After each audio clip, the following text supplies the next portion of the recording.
Good evening, everyone. Thanks for being here this evening.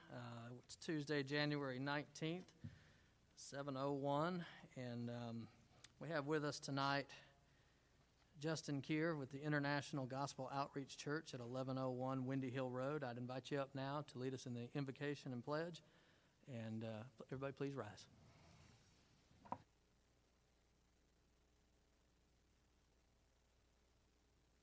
Heavenly Father, we just thank you for the freedom of opportunity and the ability we have tonight to... We thank you for the opportunity we have tonight, the ability and the opportunity to meet together here in this place. Pray for wisdom and discernment for every person that speaks and opens their mouth tonight, Father God, and that the decisions that are made tonight benefit the folks of this fine city. In Jesus' name, amen.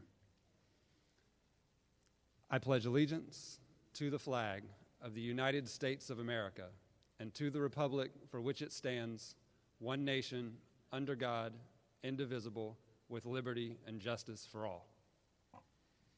Thank you for being with us tonight.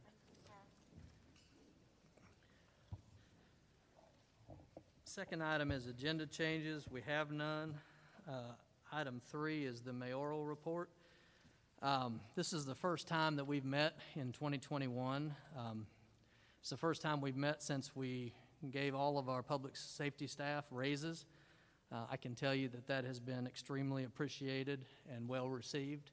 Really glad that this council did that. On a personal note, since we've last met, my son Jack had his 4th birthday, so I want to wish a happy birthday to Jack. Also, on a personal note, last week I lost my grandmother, Nadine Norton, and I've spent the last few days with my dad and my stepmom up in Iowa. I was very, very close with her. She was 92. She lived a long life, and I just want to tell y'all I really appreciate the messages and prayers that you all have sent to me and my dad and my family. It meant a lot to us during this tough time, so thank you. It's also the first time we've met since the horrendous attack on our U.S. Capitol.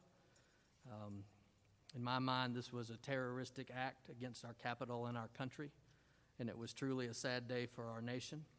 I'm glad to see that all involved in that ruthless and senseless assault on our democracy are being located, arrested, and will be punished to the full extent of the law. And I've been and will continue to pray for our country. Yesterday, although virtually this year, I participated in the event celebrating Dr. Martin Luther King Jr., put on by the Cobb County branch of the NAACP and Cobb County government. In my remarks, I highlighted some of our accomplishments as a city last year, including an extremely successful first-ever city-sponsored Black Heritage celebration. A lot of thanks goes to Dr. Wheaton for his work putting that together. And we passed the county's first non-discrimination ordinance and send a strong message that no one will be discriminated against for any reason here in this city, and that everyone is welcome and appreciated here. I also talked about how citizens and police work together to have peaceful demonstrations in our city promoting equality. It was a great event, and I really appreciated Smyrna being included in the program. And last but not least, last week we dedicated our city hall to A. Max Bacon, who through his 40 years in public service to the citizens of Smyrna did more for this city than any other individual in our city's history. And now everyone will see Max's name as they walk into City Hall for years to come. I thought it was a great tribute. I appreciate all who came out for that, and I'd invite everyone to drive by and take a look.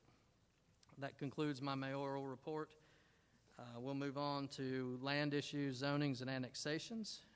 The first 3, A, B, and C, the applicant is requesting to be tabled.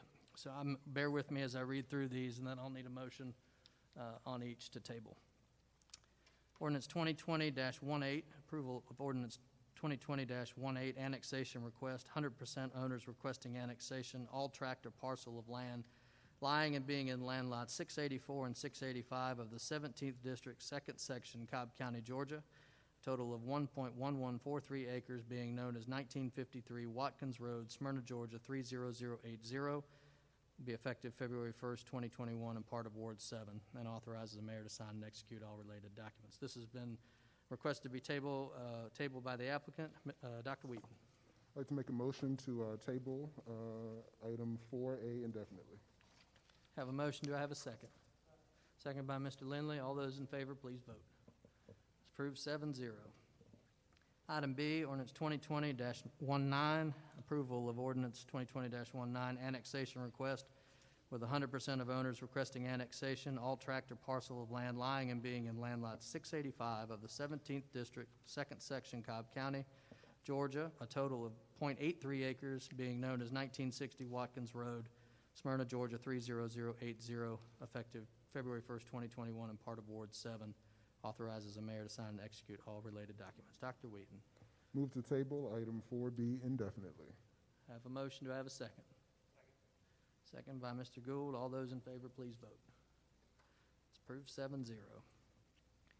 Item C, ordinance 2020-20, approval of ordinance 2020-20, annexation request, 100% of owners requesting annexation, all tract or parcel of land lying and being in land lots 685 of the 17th District, 2nd Section, Cobb County, Georgia, a total of .83 acres, being known as 2021 Watkins Road, Smyrna, Georgia 30080, effective February 1st, 2021, and part of Ward 7.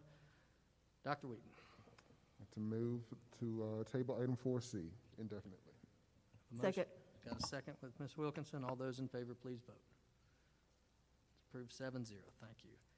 Item D, 2020-521.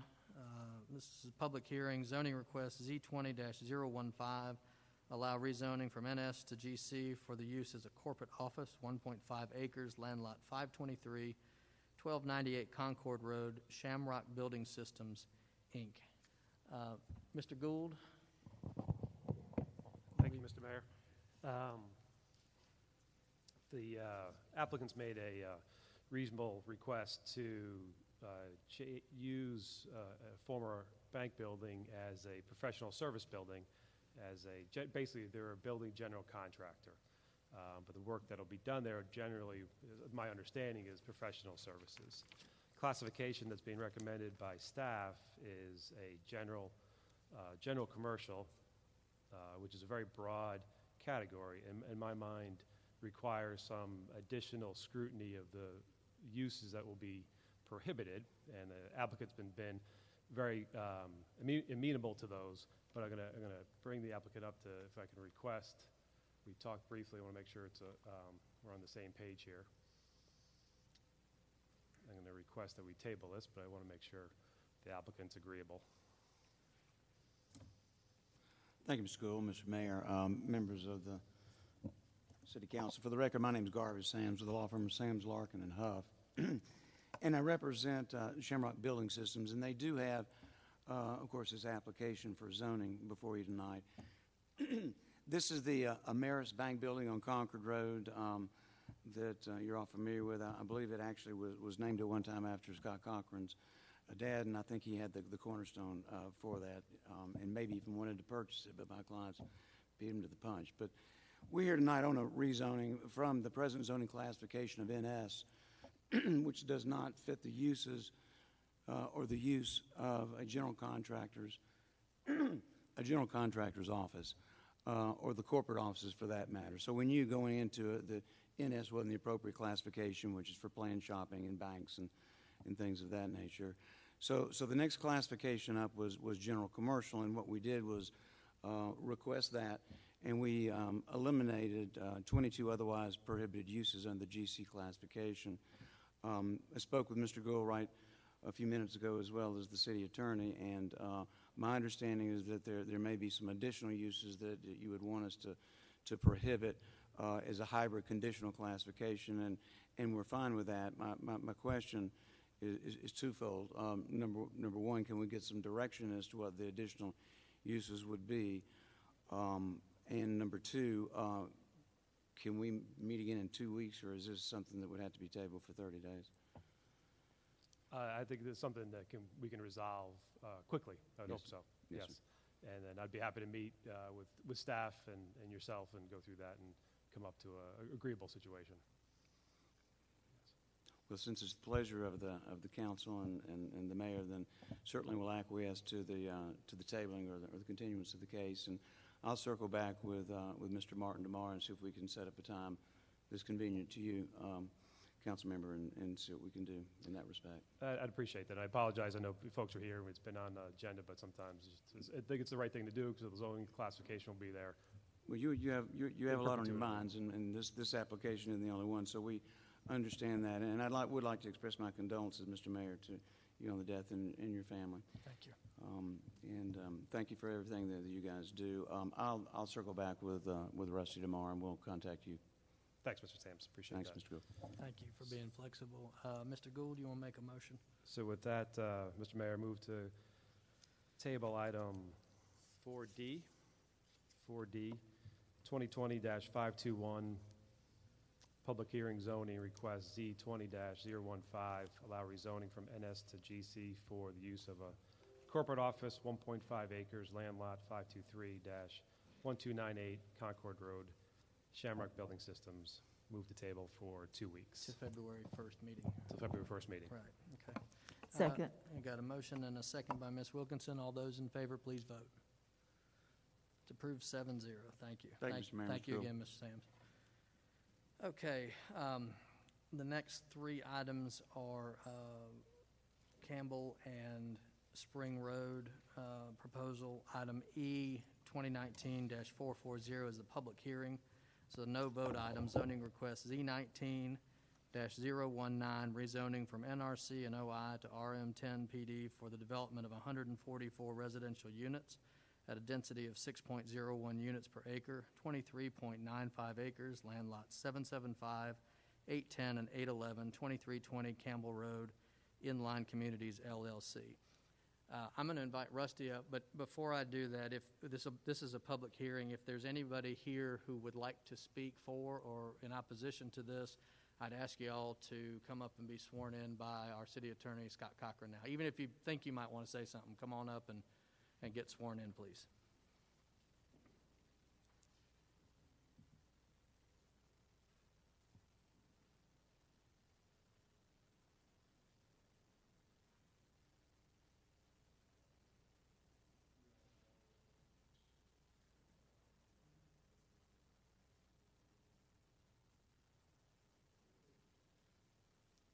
Thank you.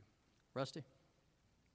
Or you want to give background, or keep forgetting Mr. Bennett? Mr. Bennett, the background, please. Thank you, Mr. Mayor.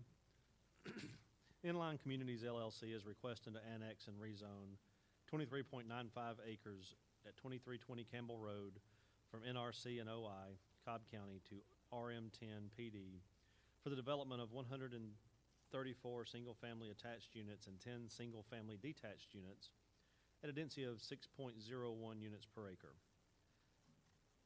The original rezoning plan called for rezoning to MU conditional for the development of a 170-unit independent senior living facility and 114 townhome units at a density of 11.85 units per acre.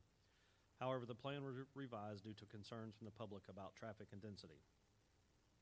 The planning board recommended denial of the rezoning to MU conditional by a vote of 6-0 at the July 13th, 2020 meeting, and denial of the rezoning to RM10 PD at the December 14th, 2020 meeting. Community Development recommends approval of the rezoning from NRC and OI County to RM10 PD on 23.95 acres for a 144-unit residential community at a density of 6.01 acres per units per acre.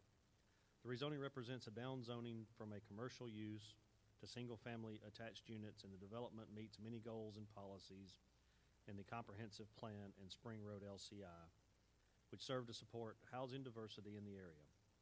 Community Development recommends approval, including those variances supported by staff with conditions. Thank you, Mr. Bennett. Rusty? Thank you. Rusty Martin, Community Development Director.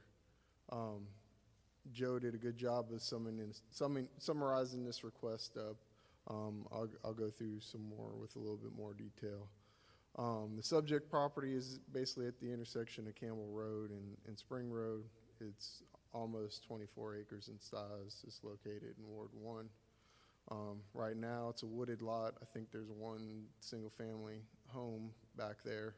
The applicant is proposing to develop the site with 134 134 townhome units and 10 single-family units. That'll require them rezoning from neighborhood retail center in OI and rezoning it down to RM10 PD in the city. This rezoning is tracking along with an annexation. So there is an annexation request to annex property from unincorporated Cobb County into the city of Smyrna. The future land use for the area to the north there is regional activity center and regional activity center and community activity center. To the west, there is public institutional and regional activity center. And then to the south is high-density residential, which is the county's future land use designation for the property across the railroad tracks. And then to the west is low-density residential. With this request, they're not requesting any change from the community activity center. This is the proposed site plan with, they're showing the 134 townhome units and then the 10 single family. We'll highlight those. Those are down at the southern end of the property along the western property line. With this request, they're requesting the following setbacks for the townhome development. They're requesting a front setback of 50 feet from Campbell and Spring Road, and then from the extension road from Campbell to Argyle, they're requesting a 10-foot front setback off that road for those townhomes. As we move through the property, the side setback would be 35 feet. The rear setback along the railroad tracks would be 40 feet. There is a side setback of 0 feet along the gas station. The applicant will get into that detail a little bit more. There's a deeding issue over there that they're working out with the adjoining property owner. Worst case scenario, it's 0. We believe it's going to be at least a 10-foot setback along that gas station side. For the single-family homes, the lots will be a front setback of 20, a side of 5, and a rear of 20. With this development, there's going to be 67 front entry townhomes. Those are 24 by 44 footprint, and they are highlighted on this plan to show you their location. The remaining townhomes are either 20 feet by 44 or 22 feet by 44. There's 77 units of that type, and they're mostly located up at the top end of the parcel near Spring Road, and then down at the southern end of the parcel. This is the location of the 10 single-family homes. They're proposing an open space amenity with a pool area. They have a total of 54 guest parking spaces spread out through the community. That way we're ensuring there's not any on-street parking, and all the parking's in designated parking areas, so we don't prohibit fire access to any of the units.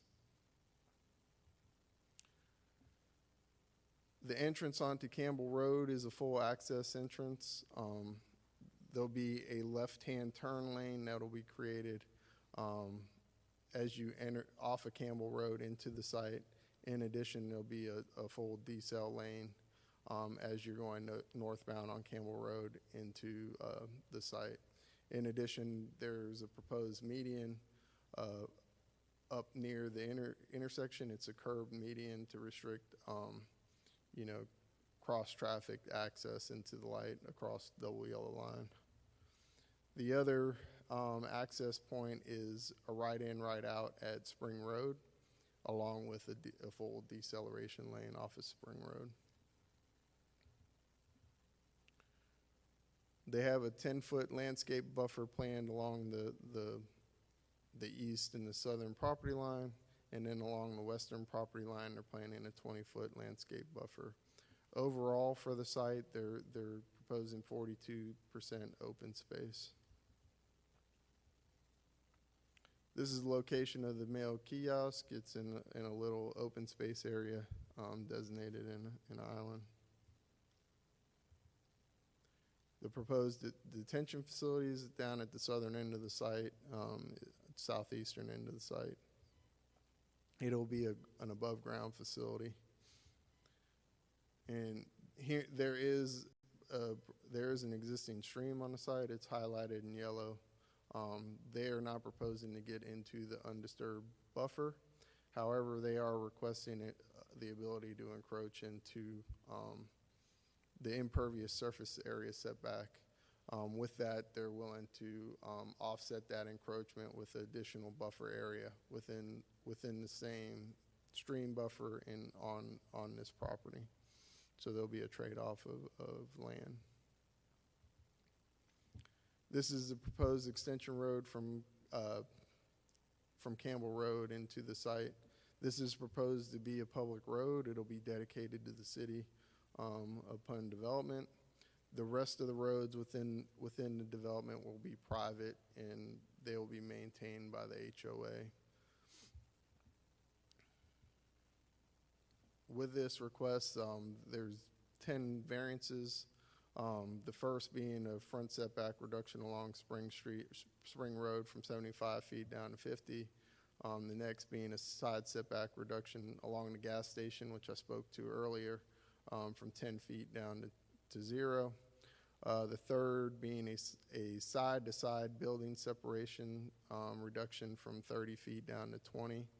And that's for the lots on the eastern side of the development. The next is a front setback reduction along Campbell Road from 50 feet down to 10 feet.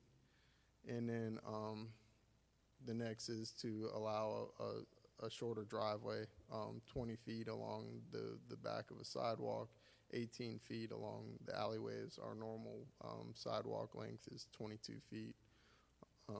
So they're requesting a variance from that because the sidewalk is not along the driveway. It's on the other side of the building and not associated with that.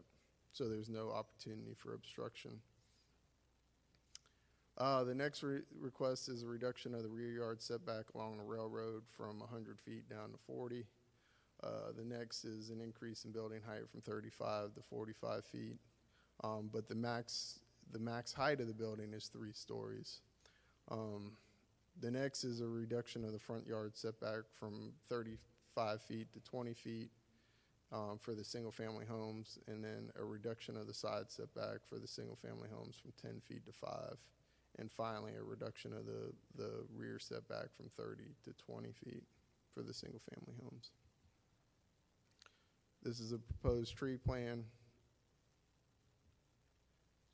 These are the proposed building elevations. It's majority brick with some other architectural features and facade elements. These are the proposed site sections. So these are cross sections showing you in the areas along those townhomes that abut the road, what those townhomes would look like that abut the single family homes to the west. So if you imagine the homes to the west being on the left side of the red line, you can see there's a bit of a ridge there. The homes will be built into the hillside. So on the single family home side of the home, you'll see 2 stories. And then on the road side of the home, it'll be a 3-story elevation with a drive under garage. So that's just, these cross sections are showing you different points along that stream and along that road of what the topography looks like in relationship to the buildings. Pictures of the subject site, and then just some context with the adjoining area. Community Development is recommending approval of the rezoning from NRC and OI to RM10 PD on 23 acres for the development of 140 townhomes at 6.01 acres with the following conditions. Standard conditions from section 1201. Number 1 deals with the compositions of the home. Number 2, deals with the screening of the detention pond and the requirements for stormwater management. Number 3 requires the creation of protected covenants in a HOA. Number 4 deals with minimum required open space for the development, and that's 200 square feet per lot. Number 5 requires all utilities to be underground. Number 6 requires the developer to be responsible for any traffic improvements deemed necessary by the city engineer. Number 7 requires decorative street pavers or stamped concrete installed at the subdivision entrances. Number 8 requires any streets, public or private, to be developed to the city of Smyrna standards. Number 9, no debris may be buried in any common area. Number 10 requires the installation of decorative street lights throughout the development. Number 11 will require the developer to comply with the city's tree ordinance. Number 12 requires that landscape plan to be designed by a registered landscape architect. 13 requires all common areas and yards to be sodded and landscaped. Now we move on to the special conditions, and a lot of these were laid out earlier for you, so we'll go through them. Number 14 deals with the minimum setbacks for the development. The townhomes, I've already read those for you, and the single-family home setbacks. Number 15 provides the minimum building separations for the townhomes, and requires a minimum distance between those structures. And it sets those according to side-to-side elevations, front-to-side elevations, front-to-back, and front-to-front. Number 16 establishes a minimum lot size of 4,200 square feet for the single-family lots. Number 17 establishes a maximum impervious surface area coverage of 65%. 18 establishes a minimum or a maximum building height of 45% or 45 feet. 19 requires limits the maximum number of units per building to 6. 20 requires the installation of the decel lane along Spring Road and Campbell Road. 21 requires the installation of a left-hand turn lane into the development on Campbell Road. 22 requires the developer be responsible for access management restrictions at the Spring Road, Campbell Road intersection. 23 requires they construct a dedicated eastbound right-hand turn lane on Spring Road. And 24 requires some signal phasing for the Campbell Road and Spring Road intersection, which is called out in the traffic analysis. 25 requires the restriping of the existing southbound lane. 26 requires another signal phasing at Spring Road and Village Parkway. And all these improvements will be required to be done by the developer. 27 establishes a driveway length of 22 feet from the curb of street, or 20 feet from back sidewalk, and 18 feet from the alleyway. 28 requires road and utility infrastructure within the community to be private and maintained by the HOA. 29 is the stream buffer and basically the 25-foot impervious surface area encroachment that we talked about, and they would mitigate that encroachment with a one-for-one exchange elsewhere on the stream that would be protected, that's not otherwise protected today. 30, the developer shall meet all the fire access requirements deemed necessary by the fire marshal. 31, the developer shall be responsible for any water and sewer improvements deemed necessary by the public works director. 32, the developer will be responsible for any stormwater improvements deemed necessary by the city engineer. 33 requires a 20-foot landscape buffer along the western property line and a 10-foot buffer along the eastern property line. 34, shall the developer replace shall replace any disturbed sidewalk or curb and gutter while they're doing the construction on Spring Road or Campbell Road. 35, the developer shall make the sidewalk connection from the development to Campbell Road.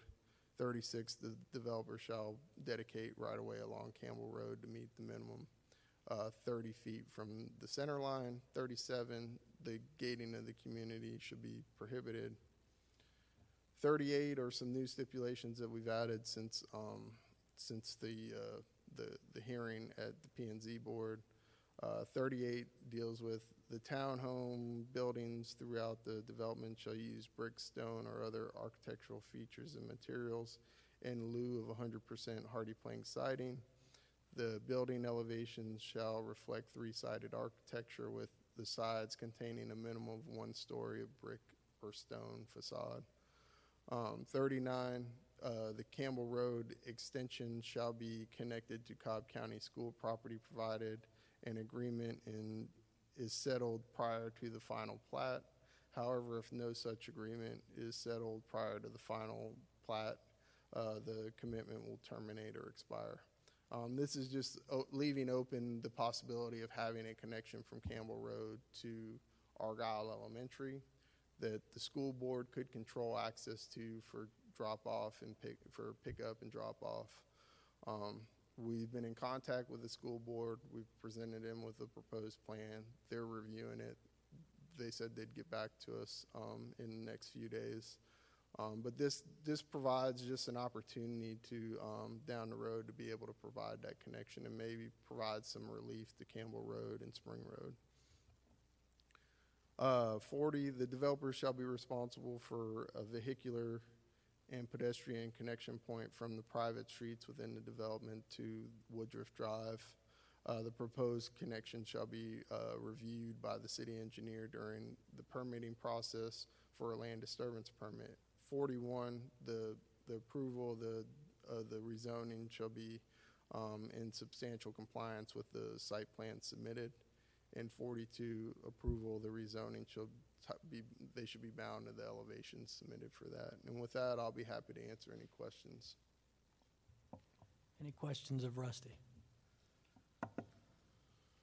Rusty, I just have a few quick questions for you. Can you explain what the current zoning is right now at the county? It's neighborhood retail center and on the north side of the property along Campbell and Spring Road. And as you move to the southern end of the property, it turns into OI. So you're allowed commercial uses, retail uses along Spring Road, and then you're allowed low-rise office kind of developments on the south side of the property. Okay, thank you. And could you also explain how this project is different than what was originally submitted, I guess, last year? Yeah, the first round of submittal was 170 unit independent senior housing, along with 117 townhomes. The independent senior housing was located up at the north end of the property near Spring Road, and then the back end of the property was the townhomes. So you were looking at basically 287 units total. Over the year that we've been working with them, they've eliminated the senior housing aspect and have reduced the total units down to 144 units. So it's a significant reduction at this point, and they've eliminated some townhome units and replaced it with some single-family units within the development to help with the buffering along the single-family lots where that ridge line on the southern end of the property sort of tapers off. Thank you.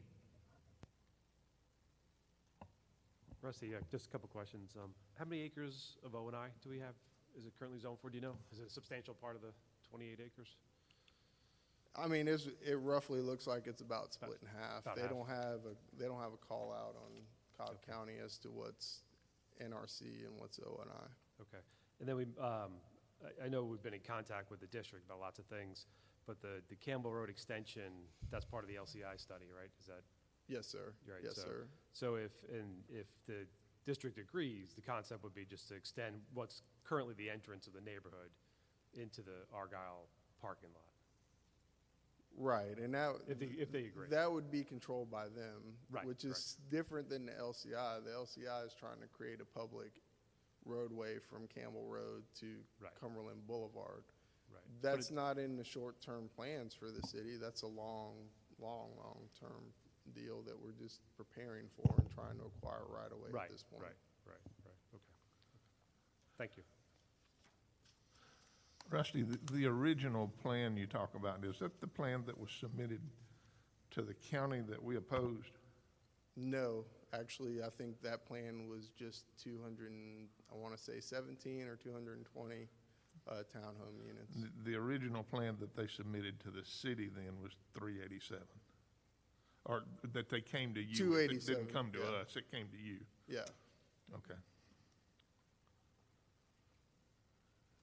Mr. Gould? Rusty, would you mind, just maybe for some folks' benefit, expanding on that letter a little bit? Because that application, we were not supportive of that application 2018, right? And maybe explain Yeah. how that process works. Yeah.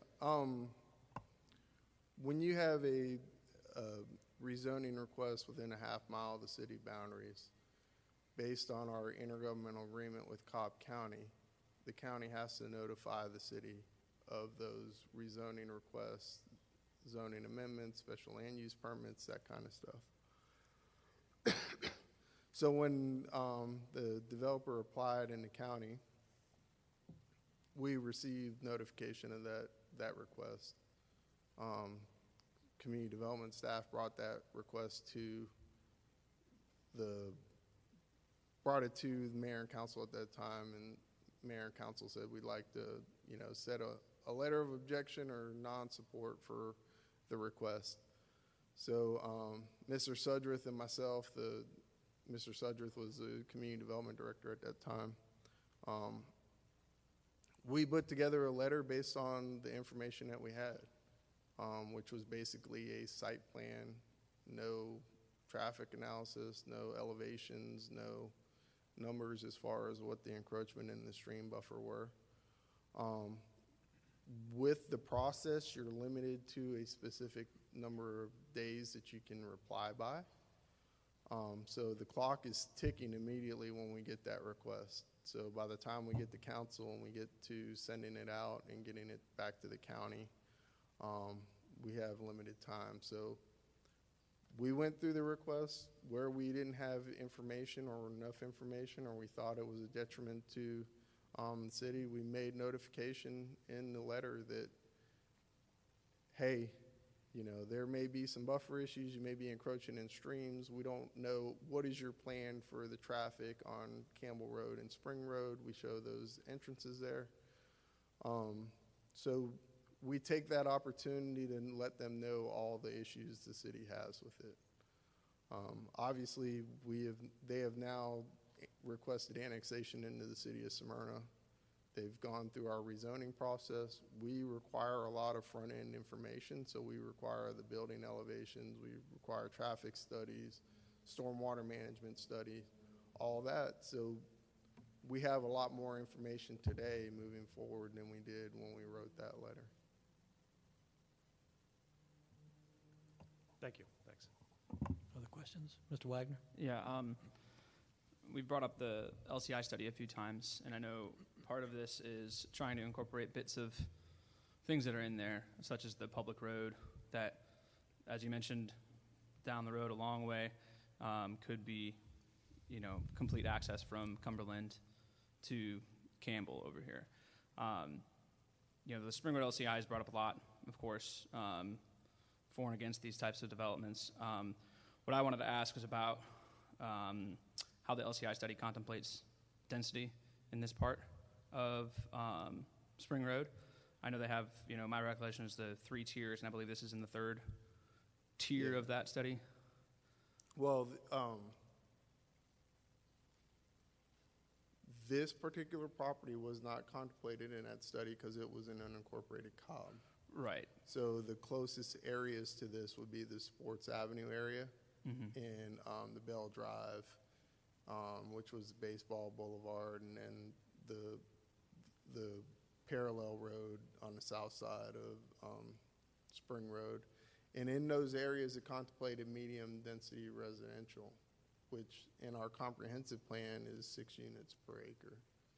So this is at 6.01. We're close to where the study and the comprehensive plan are calling for.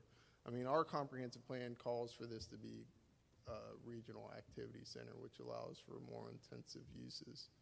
But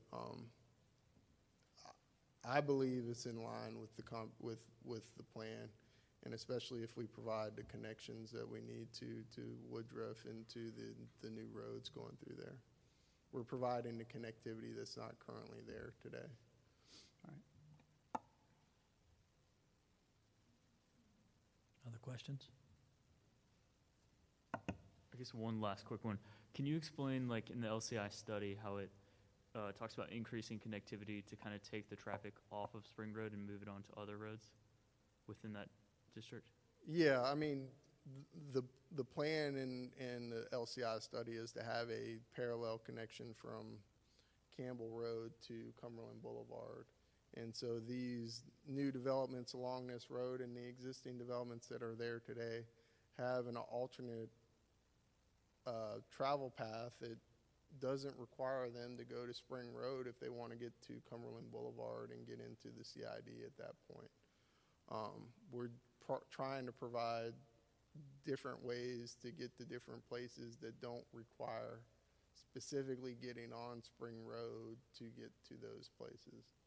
But, you know, the connectivity with the plan, I think if you have the connectivity to Woodruff, you know, you provide the ability for at least the people in this development to have the opportunity to go out 3 different access points and not centralize them to Campbell Road at that point, or Spring Road. They can, you know, I think it helps out in the long term, definitely. I got a question of council. Mr. Cochran, if we were to turn this down tonight, would that trigger a 12-month delay in the owners going back to the county and requesting something, or would that only pertain to coming back to the city? You know, that's a good question. That's never come up. If you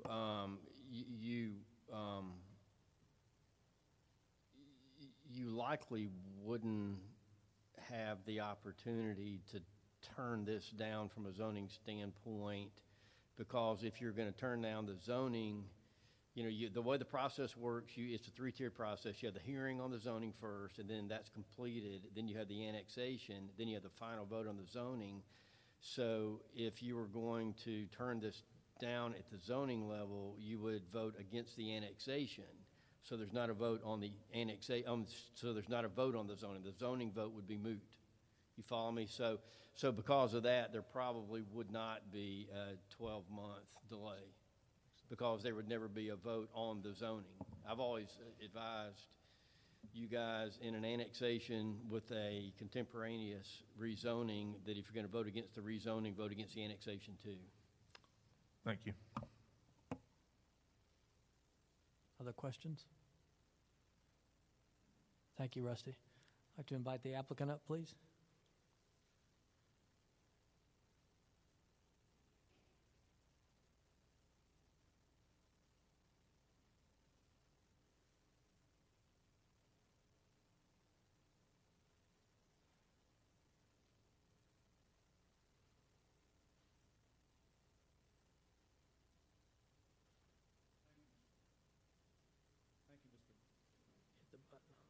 There we go. Excuse me. Thank you. Thank you, Mr. Mayor and council members. I'm Kevin Moore here on behalf of the applicant, Inline Communities, and the owner in this application for rezoning as well as annexation. I'll try to avoid repeating the very detailed report that Mr. Martin provided to you and try to hit on other high points in my presentation and remarks, as well as make sure I cover some of the questions that you've asked of him and make sure I can add some additional context to those as well. This property is 24 acres as described by Mr. Martin. We are proposing a total of 144 homes. That's 134 townhomes and 10 single-family detached homes. Again, that is down from the original proposal of a year ago, which of a total of 287 residential homes, also down from the total of 217 townhomes that was proposed and made an application to Cobb County in 2018. I happened to handle that failed application. Upon receipt of the objection from the city of Smyrna, we made the decision to withdraw. And that was a total number of 217 townhomes on this same 24 acres. As we go to the surrounding properties and area, and you can kind of see much better here in the center, you have the subject property, the 24 acres with the northern half basically zoned NRC for commercial retail purposes, and the southern portion or half zoned office and institutional. What you also see in the surrounding area are apartments, townhomes, and condominiums, as well as the Vinings Point subdivision located on the left-hand part of your screen or to the west. Those surrounding apartments along the east and southerly side of the property are exceeding 12 and 8 units per acre. In addition, the townhomes and condominiums are at 8 units per acre, both across Campbell Road and adjacent to this property. You do have Vinings Point subdivision, which is at 3.3 units per acre, as well as additional high-density residential property, which I'll touch on in a minute, located to the south of this property that's zoned up to 8 units per acre in Cobb County. Lastly, you have property, which is the shopping center and gas station, which are pretty intensely used commercial uses at the intersection of Campbell and Spring Road. And that's where this property finds itself, with all of that density and intensity surrounding it, and that's where this property finds itself.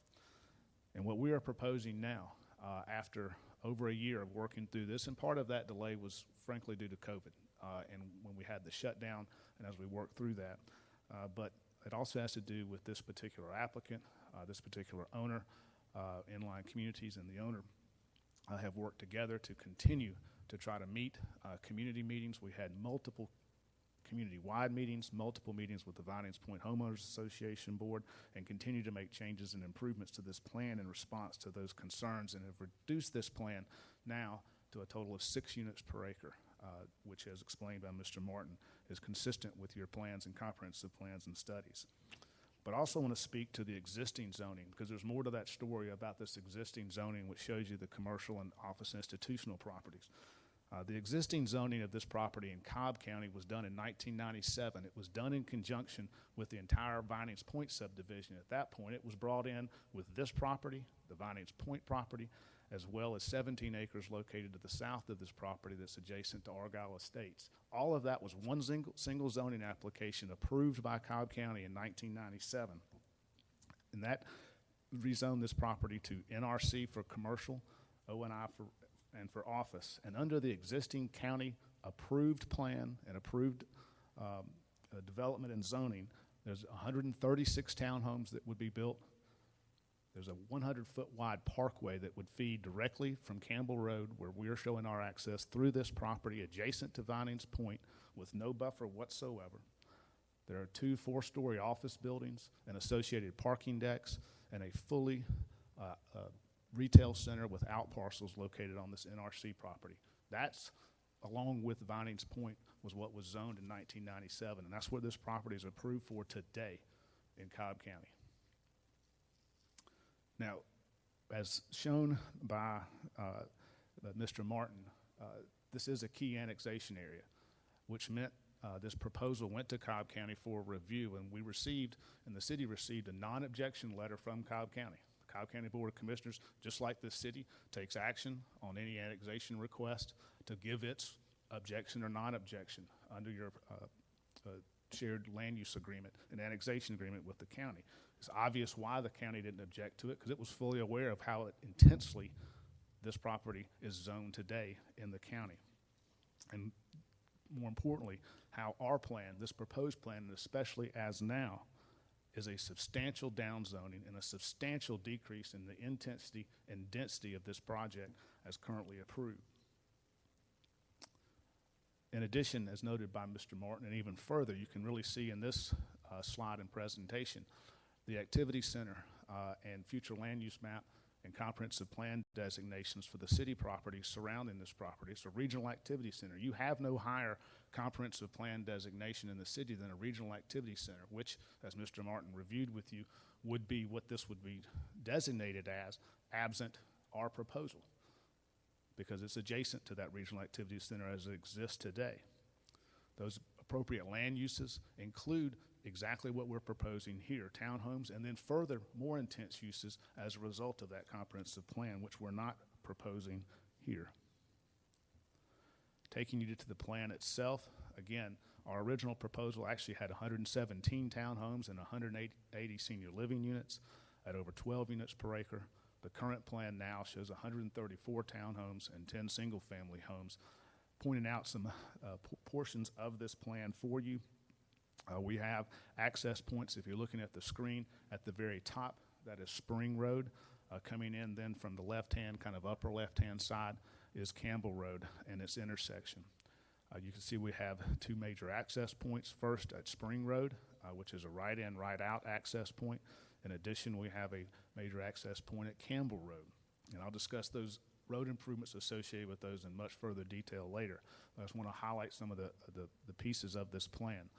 The townhomes, as you come in from both of Spring Road and from Campbell Road, those are front-facing or rear-loaded townhomes, so the two-car garages are to the rear and accessed by alleys, so that when viewing from Spring Road or Campbell Road, the specific detailed design here is that when you come into this development or you see it from Campbell or Spring Road, what you are seeing are the fronts of the townhomes. They're front-facing and rear-loaded, and that's intentional to provide that sense of community and frankly, some outstanding aesthetics as you come in or exit this new community. In addition, and as will be described in detail later, we have included a 20-foot buffer along the entirety of our shared boundary with Vinings Point, and that's the left-hand side of this site plan that you see there that will be fully vegetated for full visual screening. In addition, we are providing for a full amenity for this proposed community. Again, it will be a fully amenitized community. And again, one of the other changes that Mr. Martin mentioned, but I want to point it out even further, is we have now included 10 single-family detached homes.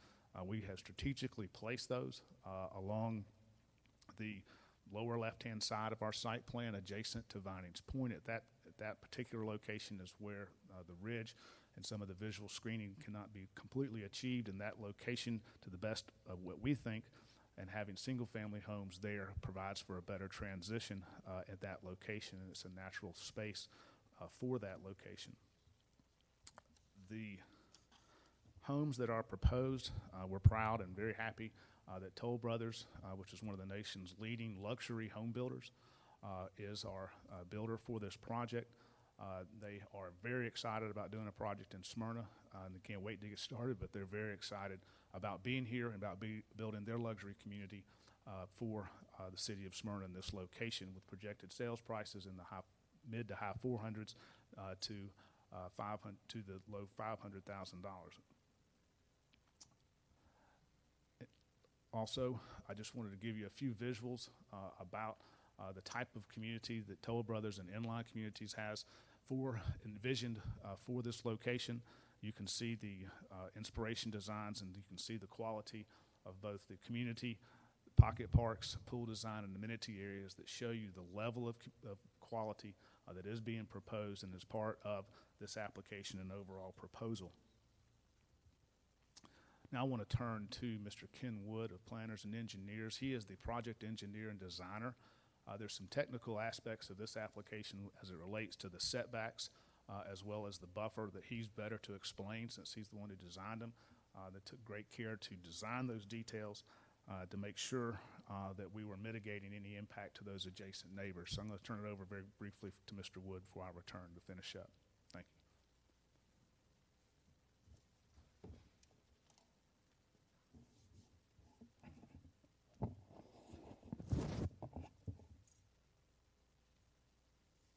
Thank you. Kenneth Wood, 48 Atlanta Street, Marietta, Georgia. So I wanted to take you through along Vinings Point. These are changes that we actually just made in the last several weeks to take some of the comments we heard and further enhance this. And some of the comments were from the single-family homes on that western boundary, what would be seen with the townhomes, what would be seen as you go down the line. And so we talked about the difference in the grade and some of the transition. And so some new ideas actually popped up. And so what we've done, if you look going down that line, all of the townhomes that go down that line, that is the narrowest stretch in between the buffer and the property line. All of those homes are roughly close to 45 feet away from that property line. We have a 35-foot setback, but the homes are mostly closer to 45 feet except for one pinch point on a corner. And we've taken all of those townhomes and we have spread those apart to the 30-foot side to side. And so not only are they smaller groupings, either 5 or 6 packs, where the massing scale is less than other parts of the interior portion of the property, but we also, instead of the 20 feet wide in between the townhomes, those were expanded to 30 feet on every one of the ones going down that entire line. In addition to that, once we got to the bottom, and I'll explain on the next slide, the topography of the site kind of slopes off a little bit, and so everywhere along the rest of it, we're able to keep a 2-story elevation from the western property line. But when we got down to the bottom, we needed to transition to the single-family detached to continue to have that 2-story elevation. And do I change the slide, or does someone else change it from up here? Oh, just kidding. Okay, awesome. So this representation is really good, and wanted to make sure everybody understands it. I felt like at a lot of the meetings it gets a little lost, but it's a great representation and looking at it. You can see on the left side where we have the property line, and there's an existing 10-foot buffer on Vinings Point. Then you have the property line, and then you have where we're going to grade down from our property line and add a buffer of our own. And so there'll be a slope lowering the elevation with landscaping, and then there'll be a flat yard, and then there'll be the house. And that house will only be a 2-story elevation for all of the townhomes that face Vinings Point. And then it actually steps down the 3-story side on the garage side, which would be on the road side. So everywhere along Vinings Point, 30 feet wide in between all the townhomes, 2-story elevation only, and the slope is roughly about 6 to 8 feet down from their elevation. So we're trying to make that feel very, very much lower. And then as you come down further, where it starts flattening out, that would be single-family detached homes at the rest of that location. Yes? I was wondering if there's a way to enlarge that, because it's hard to see from here. And I was looking at it in the packet for this this diagram, and I didn't see it in there. If it's in there, let me know. But Okay, so here it is. Does that look better?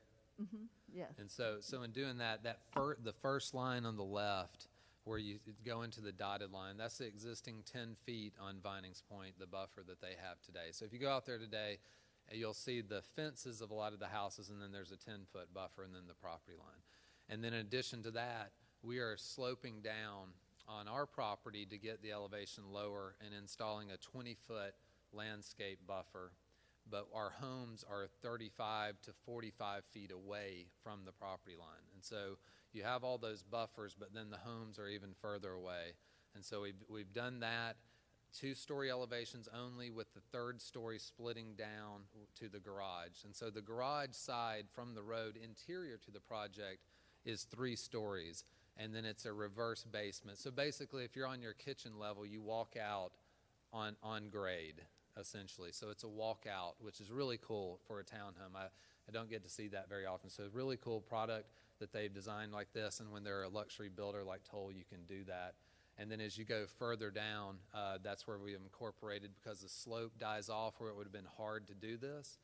And that's where we've started incorporating the single-family detached homes so that we can continue this all the way down. So we either have single-family detached, or we have townhomes that are 2 stories and now 30 feet wide apart in between those as we look there. Thank you. Any other questions, council?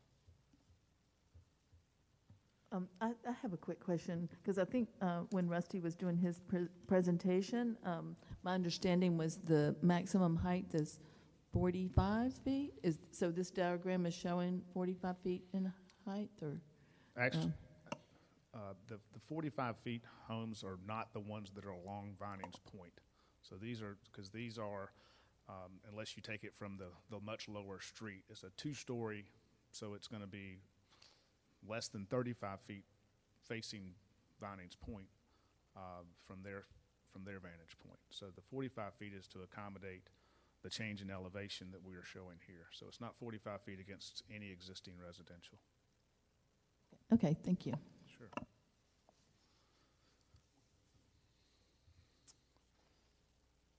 A couple of points about the Spring Road Corridor LCI study and the Smyrna Gateway Plan, both adopted by the city of Smyrna in 2017. We are providing the required or recommended additional public right-of-way with the Campbell Road as shown on our, from Campbell Road as shown on our site plan. That is being done so that that is indeed public right-of-way reserved, built by us, but to be public, which is yet another segment to the city's long-term plan, which is very vital to keeping that plan alive, as well as allows for then that future connection potentially to Argyle Elementary, assuming if the school district ever agrees to do something like that, then that enables that to happen for those reasons. But more importantly, this proposal is consistent and absolutely consistent, as noted by staff, with the LCI studies and with the Spring Road Corridor studies and all of the goals and policies that are listed in those studies. This proposal is absolutely consistent. Moreover, what you note from staff's report, there are 17 separate comprehensive plan policies and goals that are met, exceeded, or satisfied by this proposal. 17 separate goals, policies, and standards from your future comprehensive plan that are met by this proposal.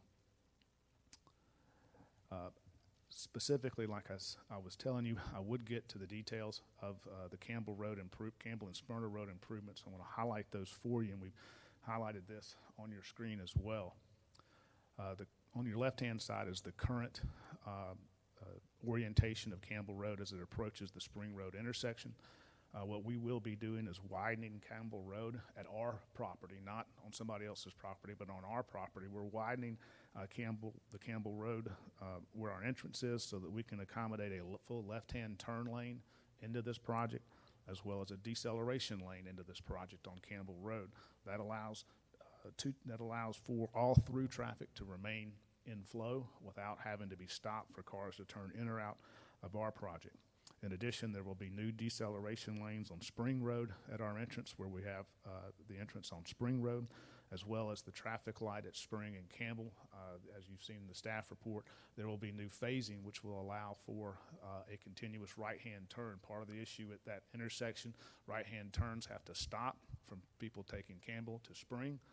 By implementing new phasing in these turn lanes, what that allows that to do is be a continuous right-hand turn with a right-hand turn protected arrow to allow that traffic to keep moving. Again, a huge upgrade to that particular signal and intersection. Kevin, Mr. Moore, I'm sorry. Could you just highlight that again? Because it's like pretty noteworthy. It certainly is, and I'd be happy to do that. Currently at Campbell and Spring Road intersection, for those wishing to turn right from Campbell Road onto Spring Road, which is a very popular turning movement at this intersection, the way the traffic light functions, it doesn't have a permanent right-hand turn arrow, which enables people to make safe or protected right-hand turn lanes. You have to have people stopped while the Spring Road light allows them to go forward. And so what happens with our proposal is the ability to take that light and change the phasing and enable there to be a right-hand turn protected onto Spring Road so that can continue onto Spring Road and without having that continuous stop whenever the traffic light changes at that particular intersection. So it's a substantial upgrade to how that intersection can function, and it's been used very, very well in other intersections as well that operate like this, where you have that specific T intersection. There was also a proposal from staff to make sure that as you get closer to the intersection from Campbell Road to Spring Road, that there will be some implementation to restrict access and turning movements in a safer and more safer proposal along that intersection with Spring Road as you get in front of the gas station and the shopping center. There's some things that can be done there that will further restrict turning movements and keep traffic moving through this intersection at a much better clip and better pace than it does now. All of this is the result of extensive traffic studies that were undertaken by a professional traffic engineer who submitted his updated report each and every time. They studied over 7 different intersections as a part of that traffic study and as a part of this proposal. Based upon all of those studies that were done and extensive review by your professional staff, they reached the conclusion that with this proposal, with the traffic and road improvements that were proposed and to be built, this proposal would not expected to cause a burden to existing street network or transportation facilities and would not negatively affect the level of service of these intersections with the improvements that are being proposed and which have been highlighted by your staff. And I think that's vitally important that the professionals that reviewed this came to that conclusion as a result of those studies and these proposals. To highlight from a traffic standpoint, because that has been a major issue, has been a major issue in every meeting we've had, but I think it's also to bring it back to one of the first things I was talking about with you, and that is how this property is currently zoned and entitled to be developed today. And we did a comparison with that, and our traffic engineer did. And to highlight that when compared to the existing, how it would be built tomorrow, absent this proposal, we are proposing something, our development of community would produce 89% less traffic in the morning, would produce 88% less traffic in the evening, and 84% less traffic overall during any 24-hour period. That is significant and substantial, and we think cannot be overstated. In sum, it is absolutely conclusive that this proposal is massively less intense and less dense than the current existing approved zoning and entitlement in Cobb County. Every single adopted city planning document and study supports this proposal in its entirety.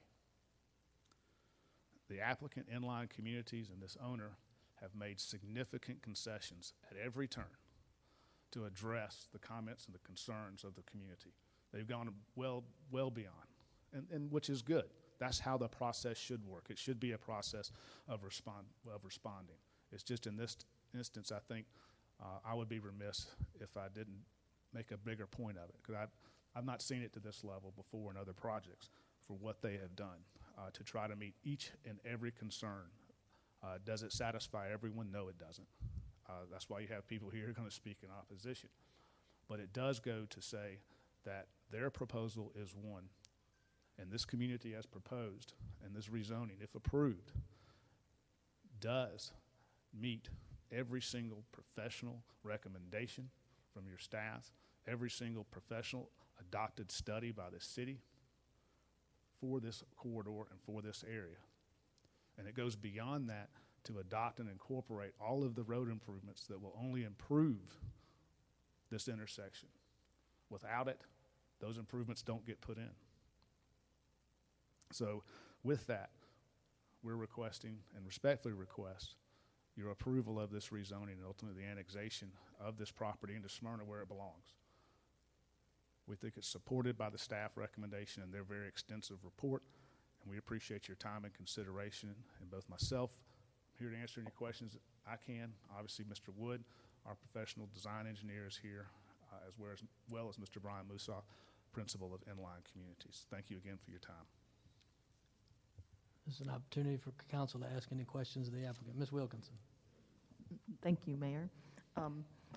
So in the discussion, I didn't hear anything about if it can be rentals. I know there's an HOA. Is there any limit to how many of the units could become rental units, or has that been discussed? Yes, there is a mandatory homeowners association is included as part of the conditions. Mm-hmm. There has not been a recommendation or a comment that had been made about limiting the rental. Mm-hmm. But that is something we can certainly accomplish and accommodate. Rusty, is there something in our code, if I'm reminded, isn't there something in our code that limits the amount of rental? No. not specifically within our zoning code. But it, sometimes within zoning requests, if there's, if there's a townhome or a large single-family development, sometimes they do put in a cap of 10%. And usually the way we do that is through a requirement for the HOA covenants, the restrictive covenants. So that's already in the stipulations that they be shown to staff before they get a building permit or a grading permit. So that would have to be approved by us. Okay, thank you. And to answer your question, council member, we would be agreeable to a 10% rental limitation as placed in the covenants per Mr. Cochran's statement there. That's how it is properly done, and we would be certainly agreeable to that. Toll Brothers intends to sell these homes, not rent them. Okay, thank you. I appreciate that. There is another question I have, and I'm not sure if this would be for you or for Rusty, but so if the city does put the median on Campbell Road, where you're approaching the light and the intersection there, that would make it would prevent people from being able to make a left, I believe, out of the shopping center and the gas station. Is there a way, for the people exiting the shopping center, to make a U-turn on Campbell Road, like where the turn lane is in that area? I'm just kind of curious, because that was a concern that I observed when I was out there yesterday. The number of cars leaving that shopping center and making a left, and then a left at the light. So anyway, if one of you could answer that, I'd appreciate it.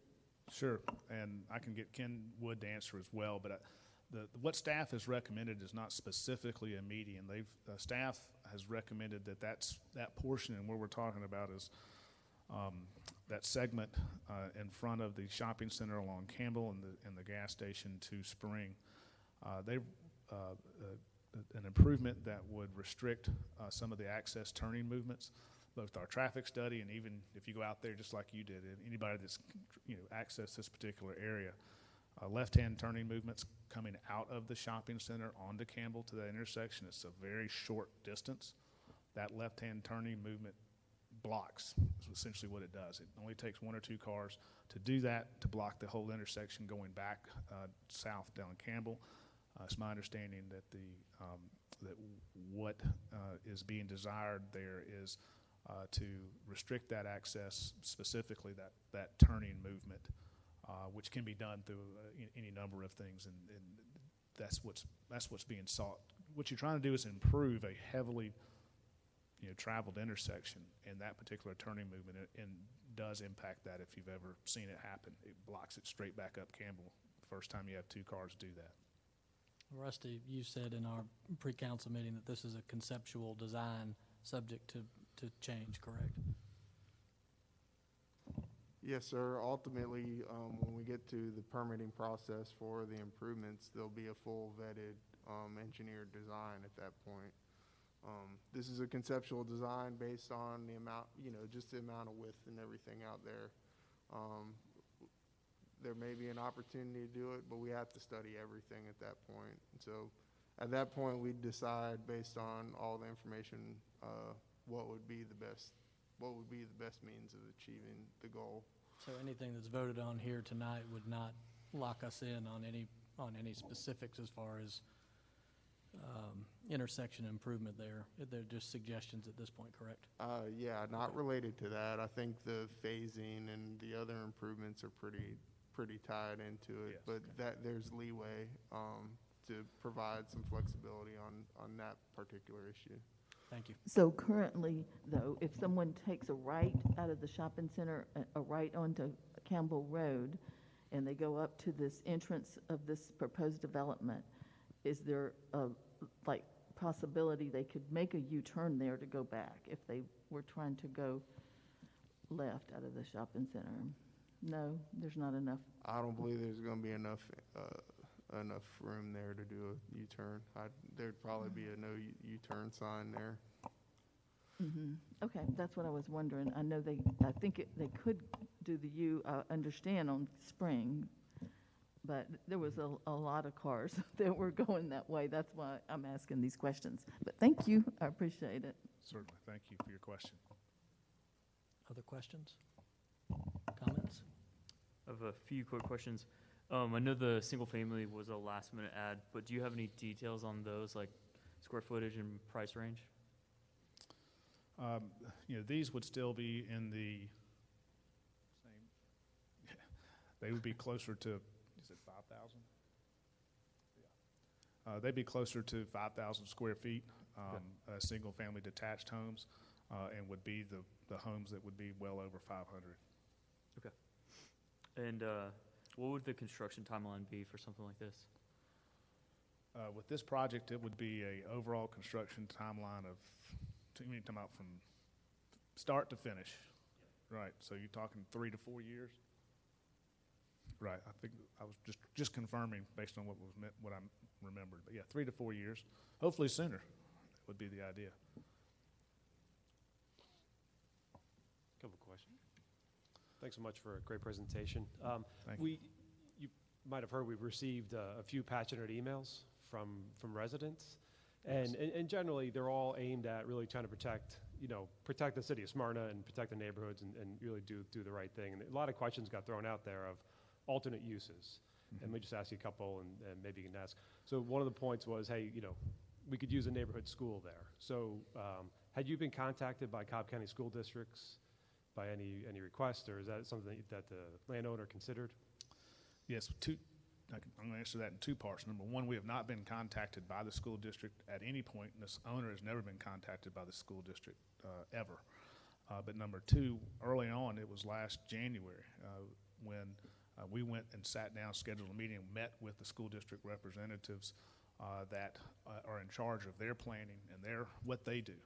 And we're not the elected officials, but they're the immediate individuals under the superintendent's office who are in charge of their planning, what they're doing with their future schools, and met with them to see what could be collaborated with the school district. It ended up being a rather short meeting because their response is Argyle Elementary is not within any of their future 5 or 10-year plans to do anything with it or to move to a new school or a new location, and they were pleased with where things sat today. And so we were trying to be proactive with that, and that's what we were told. Right, okay. Yeah, because I think Argyle is significantly under capacity from what I've been told, I think. So, okay. That was the sense that we received as well, Council. Okay. Had the city, the landowner considered, not selling the property for market value and donating it to the city for parks or something along those lines? No, that's not been considered by the landowner, nor do I think it would be. Right. I mean, and folks are throwing out some good ideas, Sure. Just you got to get them out there and just talk about it. So right, not that reasonable. they're not a very gracious family, but that would not be part of their long-term planning. For their family purposes. This property's been owned by them for a very long time. I understand. Thank you. Thank you for your questions. Dr. Wheaton? Yeah, thank you. Thank you, Mr. Mayor. So just one quick question, I believe. Just for clarification purposes, you were expressing a kind of a price range for these townhouses and homes. Does that price range consider the stipulation about the siding and the surfacing of being brick, or is that contemplating still a variable range of siding options? Yes, that price range does contemplate that, includes that. That type of addition, doesn't necessarily get reflected in the price point like that because they're putting their price point based on what they believe the market will bear, and especially at this fabulous location and the type of luxury product that they build. So they were already planning to build high quality townhomes. So it was something that they were very willing to do as it relates to the architecture. Just get some further standards in there to direct that. Okay. Thank you. And just one other quick question. This is a really kind of interesting layout of land here, to put it mildly. I'm just curious about considerations of other kind of in line with what Councilman Gould was asking about, considerations with other features, things that focus on walkability, things that focus on better connectivity with this area. Were there considerations specific to those points, particularly in relation to the property itself? Let me, just so I can answer this question, I think in a better way.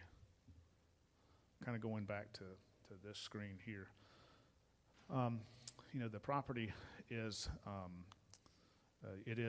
does have some odd shape to it. But this was the shape of the property back in '97 when the county rezoned it, along with Vinings Point. The owner has considered other uses, but they've been far, far more intense.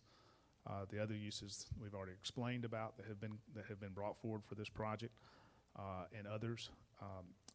This is a property where Smyrna has grown up around it at various times with Vinings Point, with apartments, with condominiums, with commercial. It can be what we are proposing with the access to Spring and Campbell, and the litany of the whole list of items of road improvements. We believe provides that connectivity. That's where we are with it. As far as other proposals, those have all come at a much higher cost in terms of density and intensity.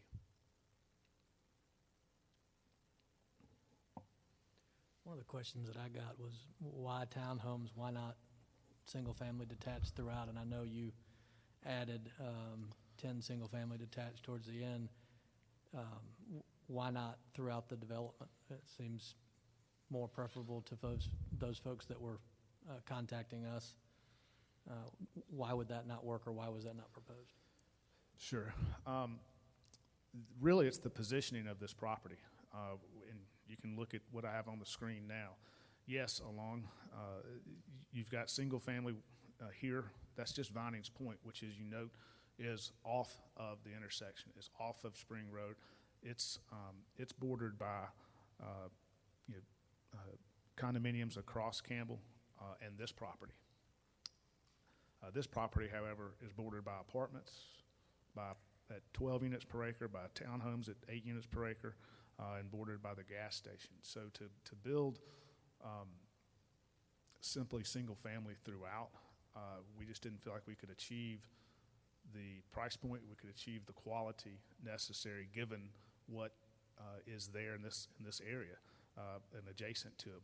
We believe that the best way to do this is to transition it from those far, far more intense uses to Vinings Point by hitting that right there at 6 units per acre with doing townhomes and adding the single family that we did where it made strategic sense. Was topography also an issue, or was that considered? I know that absolutely, topography is considered. Once you, especially along the stretch that is what we've talked about a number of times along that house.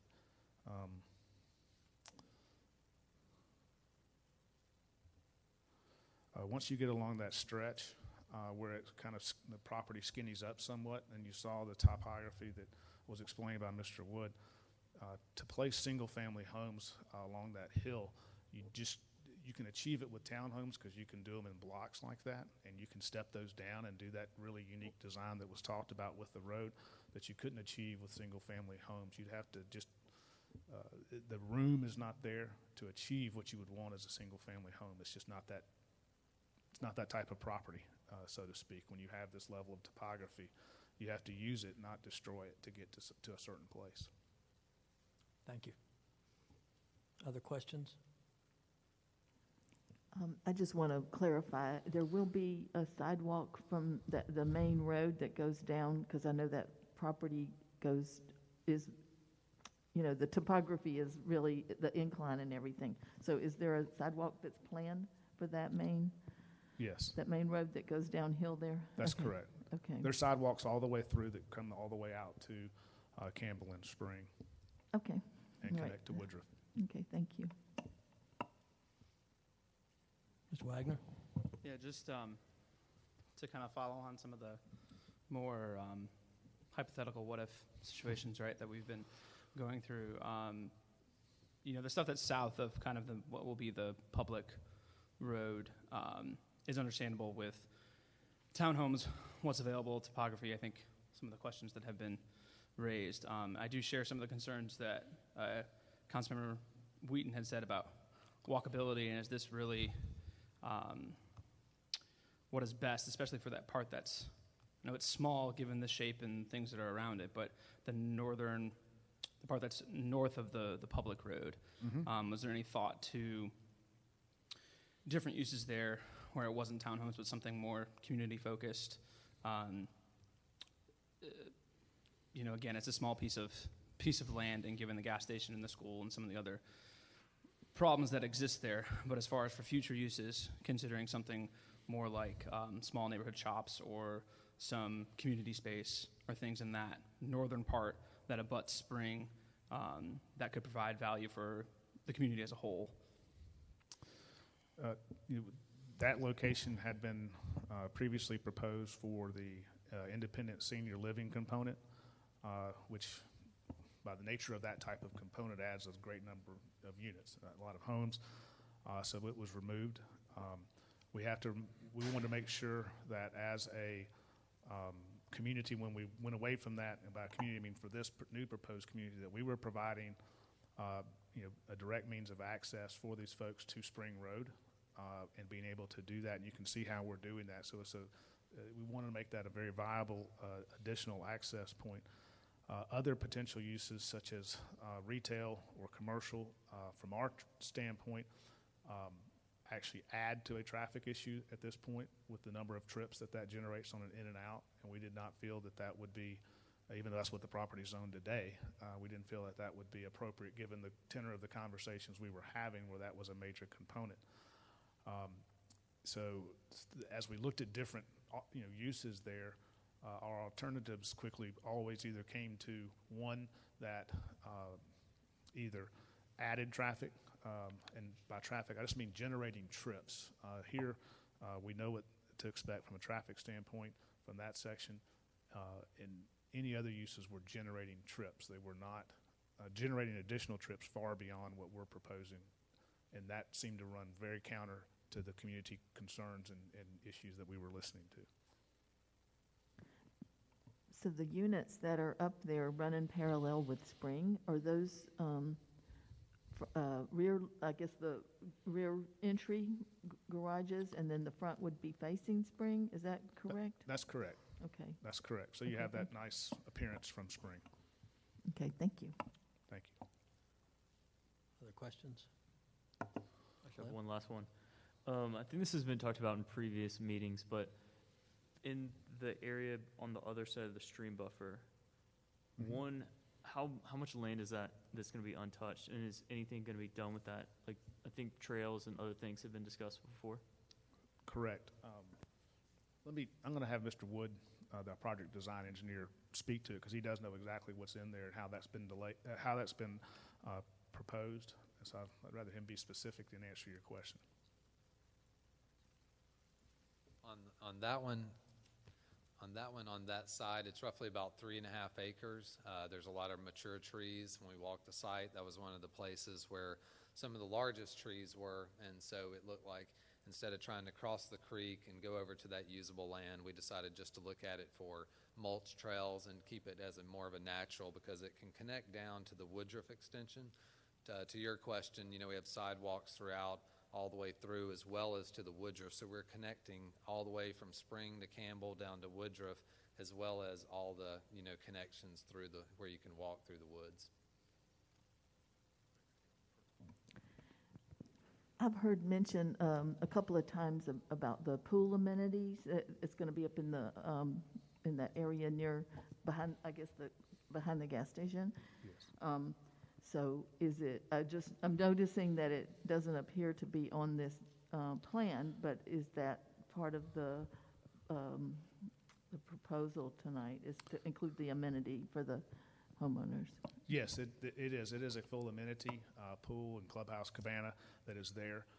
Actually, on the detailed plan, which is that black and white plan, which I always think is very difficult to view in a public presentation, it does specify that on the plan. Thank you. Other questions, comments? Mr. Lindley, you got anything? No? I understand. Thank you. Thank you, Mayor. Thank you, Council. This time we'll proceed with the public hearing section.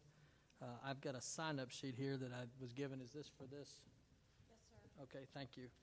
The first speaker is Monty Bai. If you'll come up, please, and state your name and address, and keep your comments to 5 minutes, please. And then if you're to speak after somebody who's already said some of the things you've said, in the interest of time, just be aware of that, and we'll go ahead and proceed. Mr. Bai. Great. Thank you. I appreciate that. My name is Monty Bai. I live on Spring Street, and I've been a 14-year resident of Smyrna. In the staff memo, Zoning Review Factor 1 asks whether the zoning proposal will permit a use that is suitable in view of use and development of the adjacent nearby property. It is not suitable. This is not just my opinion. This was the opinion of Smyrna Community Development less than 3 years ago in a letter that you've discussed this evening to Cobb County. That was in April of 2018, when the county was considering a similar application. That one happened to be 213 townhomes. Then Director Ken Sudruth wrote the city and was not supportive of this development, stating it was incompatible with the, unlike what you've heard tonight, he said it was incompatible with the Spring Road LCI and the 2040 comprehensive plan. Amongst a number of concerns, he stated, quote, "The proposed density for this development is in direct conflict with the comprehensive plans for the city." And, quote, "It immediately adjoins a City of Smyrna single-family neighborhood with a density of 2.9 units per acre and a future land use of low-density residential." Zoning Review Factor number 4, whether the project will result in a use which will cause an excessive or burdensome use of existing streets. The traffic study's been mentioned extensively tonight. The problem with the traffic study is it looks at the impacts of the development in isolation with just a 3% growth assumption for 2 years. Yet in a little over the year, there's been 5 high-density projects that have or will be considered by council that funnel onto Spring Road. The projects include the Sports Avenue Townhomes, which has been approved, a new hotel on Spring Hill, which has been approved, the Emerson project, which I understand is coming very soon, which will include a hotel, retail, and 300 apartments, a possible mixed-use project on Cumberland north of Spring Road, and a high-rise apartment complex that was recently proposed at Spring and Jonquil.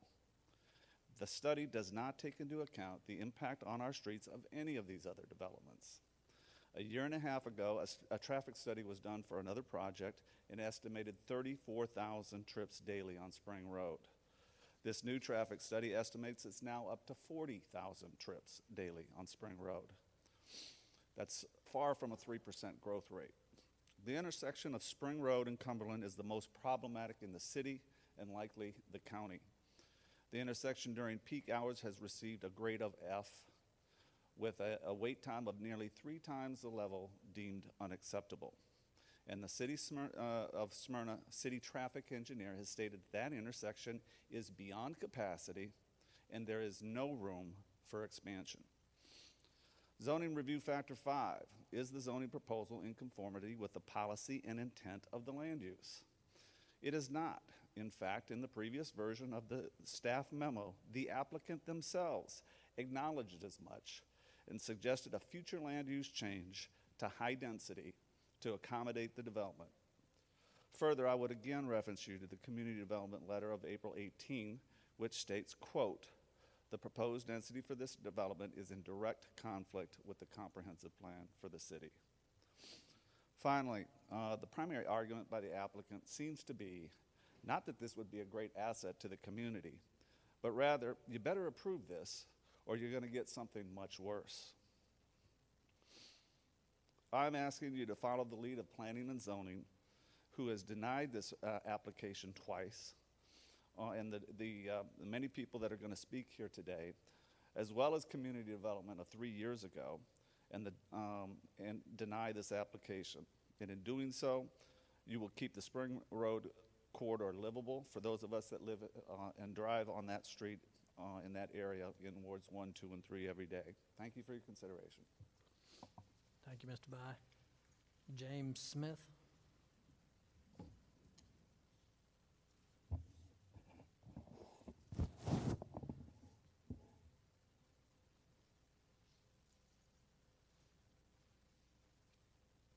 Mayor and Council. As a member of Planning and Zoning, this State your address for the record as well, I'm please. sorry. Thank you. My name is James D. Smith. I live at Westfield Trace off of Old Concord in Ward 5. As a member of Planning and Zoning, this came before us on the December 14th meeting, and it was voted down 6-1, which would have been 7-0, but some confusion by a member that was not in person. I'm aware of the process and the history that brought this rezoning request to the point that it's at now. And despite the concessions to developers and density, which is something I've heard repeatedly this evening, my reasonings for voting against this in the rezoning request as a member of Planning and Zoning had nothing to do with the densities. But as Mr. By stated, in sections 1508, Smyrna zoning code details 9 zoning review factors. Number 2, the zoning proposed adversely affects the existing use or usability of adjacent property. From what I've heard this evening, the concrete median, which was presented to us as part of a site plan during the on Campbell Road to prevent left-hand turns from the Nom de Moon Shopping Center, would completely prevent westbound travel from that shopping center. Currently, there's an entrance at Spring Road, eastbound, and then, as you know, if this concrete median goes in, then traffic is not going to be able to travel westbound unless they go onto Spring and make a U-turn, or they go into Campbell and make a U-turn, which they do not have room to do, and which would increase traffic in the neighborhoods in and around Campbell Road. As many of you know, I was a firefighter with the city of Smyrna for 12 years. I was a lieutenant at Station 3 on Spring Road. I've worked a multitude of wrecks in those intersections. Adding more traffic to those intersections is going to be detrimental to this community. Coupled with the fact that this is in the middle of a school zone. I don't know if any of you have done it recently, but if you've ever driven eastbound on Spring Road in the morning while the sun is shining on a school day. Everybody here? All of you? You're very aware of how backed up traffic becomes. The proposal spoke of approximately 220 more vehicles being added to this intersection. Never was it about density. It was always about accessibility and the impact on the infrastructure in that area on the roadways. I spoke to several members on council leading up to Planning and Zoning and several members after in private. Many of them shared those concerns of the negative impact that this development would have with me, but were receiving pressure internally to pass it. So I have to ask myself, what is the point of Planning and Zoning's assessment if council is not going to take that consideration into their decision? That's when I chose to make this public information, which is available to anybody in the public should they choose to look for it, available on social media. Well over 10,000 people have seen the information I provided. I was concise and objective in my explanation on why I denied the zoning request. Additionally, I shared an alternative idea and why the land might be utilized better. I do not expect my idea to be put forth, but to show you that there is an opportunity here. We have 24 acres of undeveloped land. I grew up here. I'm a resident of Smyrna for 42 years. The only years that I was absent from this is my time in the military. I watched the woods be torn down at the intersection of Campbell and Spring Road to build what's now Nom de Moon. It was a Winn-Dixie in 1988. To see an opportunity like this be thrown to the wayside by the city, and when I say the city, I mean the elected officials and the leadership within it, I think is, at the very least, a disservice to the people that elected you to sit in those positions. After I began reading the disingenuous copy and pasted response emails that you've replied to, some of you replied to your constituents, it's clear that you've been coached in a narrative that this is a terrible idea, really, but there could be worse. If if we don't pass this, these developers will go over our head to the county, and there's nothing that we can do about it.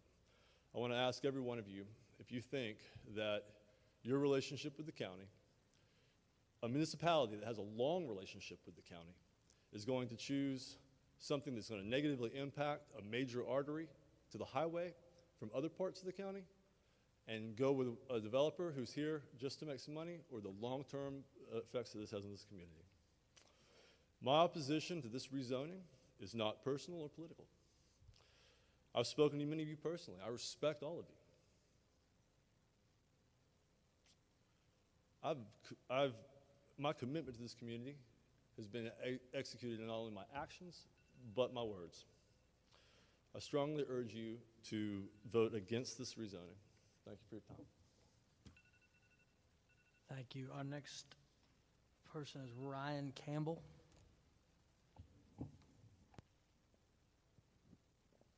Mr. Campbell here to comment? Okay. Mr. Skylar Akins.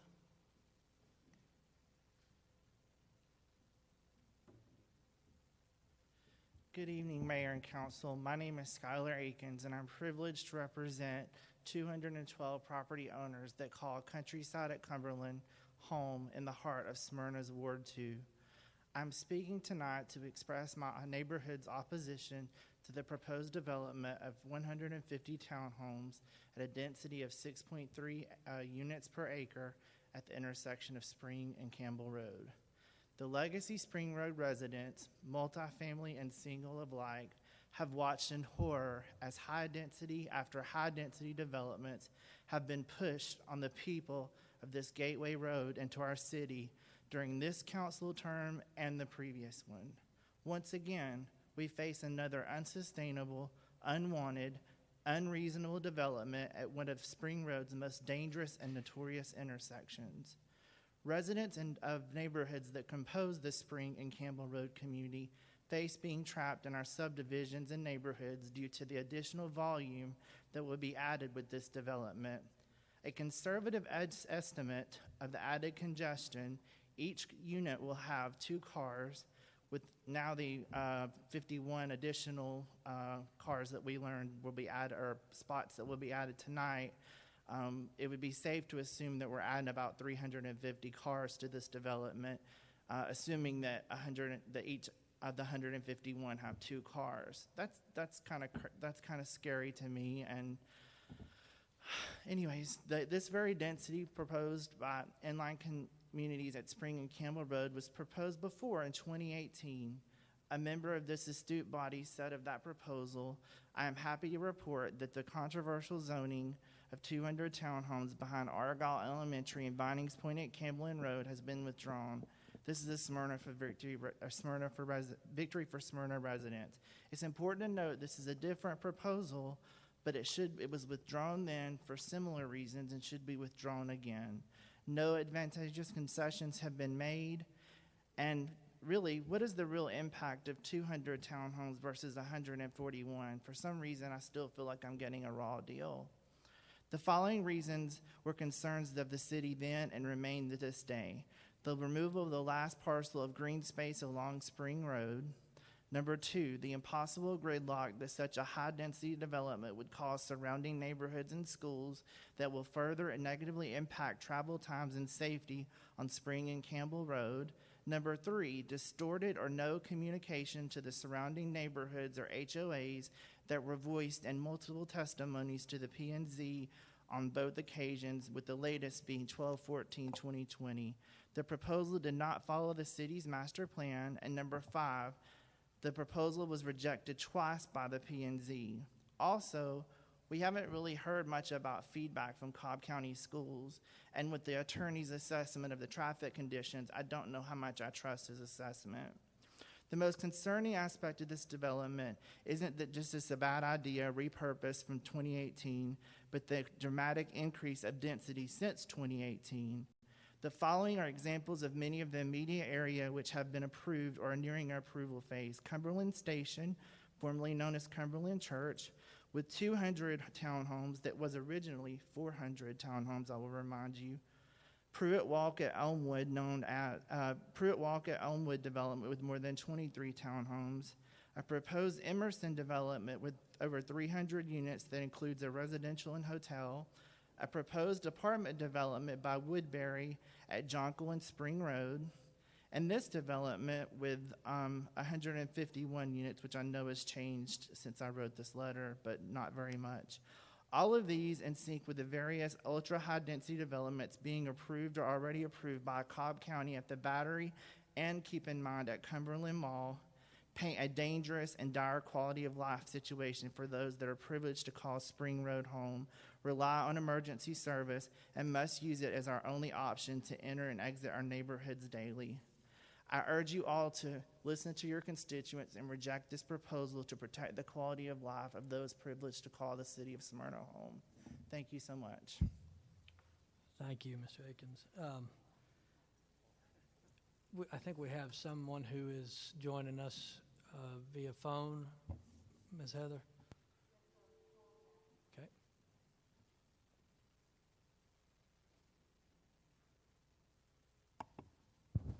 You're next, Ms. Bluestein. Don't worry. But we're going to have this phone call first, okay? We're going to have this phone call first. There's somebody joining us.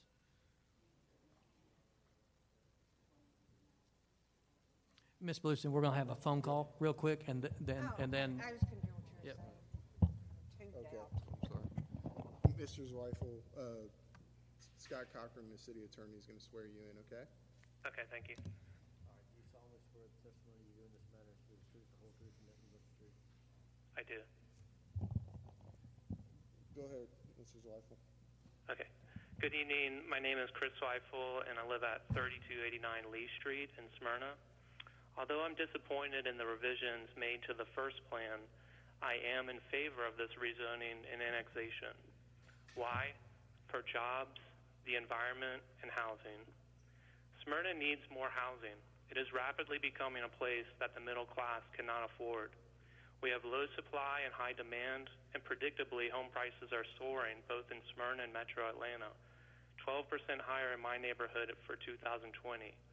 I'd like to ask who got a 12% raise last year. According to the Atlanta Regional Commission, Metro Atlanta faces an affordable housing crisis. I'll quote from their website. Restrictive zoning, land use, and development policies limits the ability to create new affordable units. It's the same story that has played out in Metro Atlanta year after year. It's why we are the kings of sprawl, why our roads are so congested. Because city councils like this one stop new housing and density, and housing must be built farther and farther away. Sprawl is an environmental disaster. Wasted resources, increased pollution, and forest and farmland destroyed for far-flung developments. This particular property sits near the Battery, Cumberland Business District, and major highway interchanges. It's a perfect location for housing near employment centers. This development will create jobs, construction jobs, and customers for our businesses. Retail follows rooftops. Property taxes from this development will ensure the health of our city budget. Mayor Norton wrote in his December message, quote, "We will focus on economic development to bring businesses, entertainment, and jobs to the city of Smyrna," end quote. Here is your opportunity to make good on that promise. After the economic devastation of last year and the possibility of a double-dip recession, it makes no sense to stop economic growth at this time. Jobs, housing, and protecting the environment. Some quick notes on traffic. First, the traffic study found that building this development will not have a significant impact on traffic in the area. Second, I travel this road at least 4 times a week, and I never hit congestion, just poorly timed lights. Third, if development occurred under the current zoning, the traffic would be much worse. Fourth, annexing the property will allow Smyrna to build a new road running east-west, parallel to Spring. This will ease congestion and create a connected, walkable neighborhood.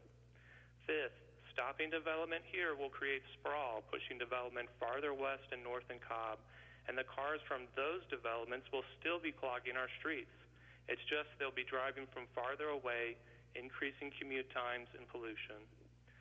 The developers are ready to build, the banks are ready to finance it, construction workers want to work, and the buyers are ready to purchase. All that is needed is the political will to begin. Don't vote for sprawl. Vote for jobs and growth, housing, and protecting our environment by approving this project. Thank you. Thank you. Ms. Andrea Bluestein.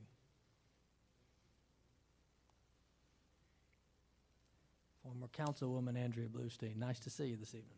Thank you. I'm not Andrea Bluestein tonight, but I do live at 2407 Country Park Drive. Who are you?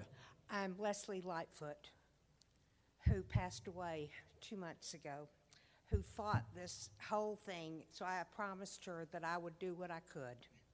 So I'm here tonight to tell you what I think about this situation.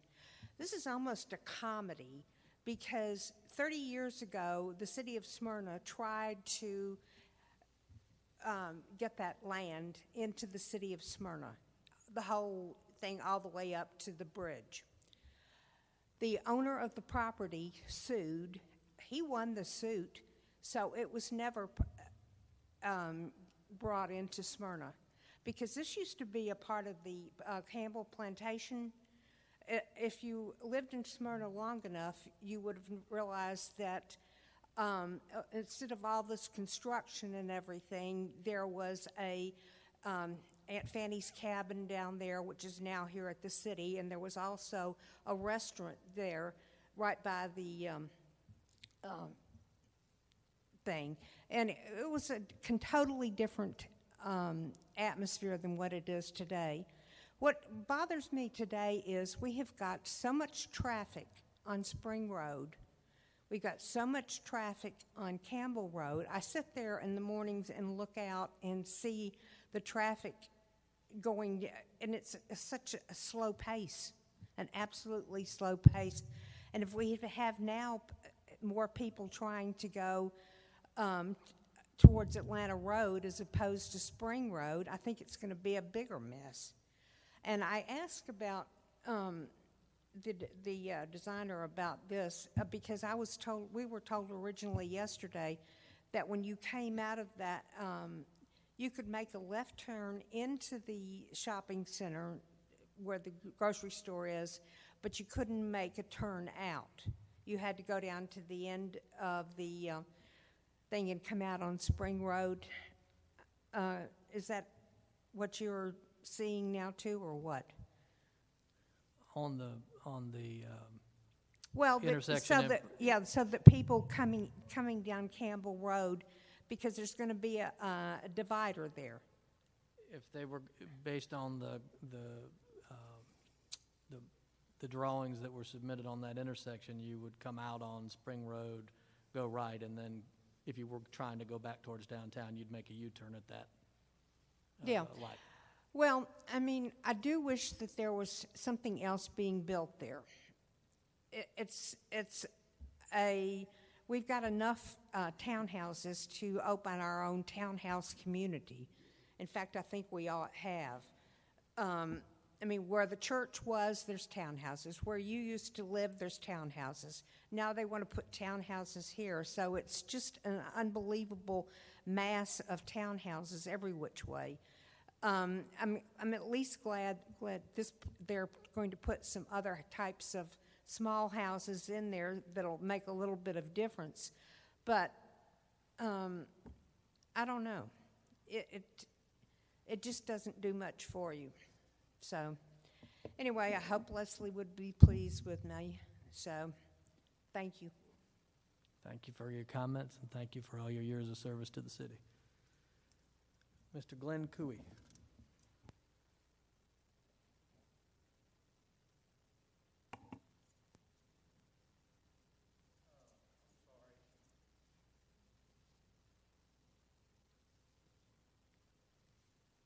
I'm not speaking on this part. I'm here for another reason. Oh, okay. Yes, Sorry. sir. Just come back up at that Sorry appropriate about time. that. No problem. No problem. Ms. Jenny Shover.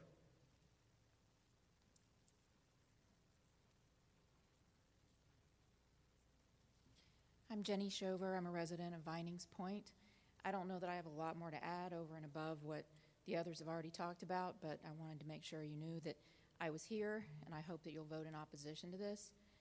Hope the developer didn't throw out his back, patting himself on the back for the changes that he's made delivering us a less crappy proposal than when he first brought it to us. But I think we continue to fight this. I don't like being threatened with it could be worse. I think it's a very unusual property. I think we all agree with that.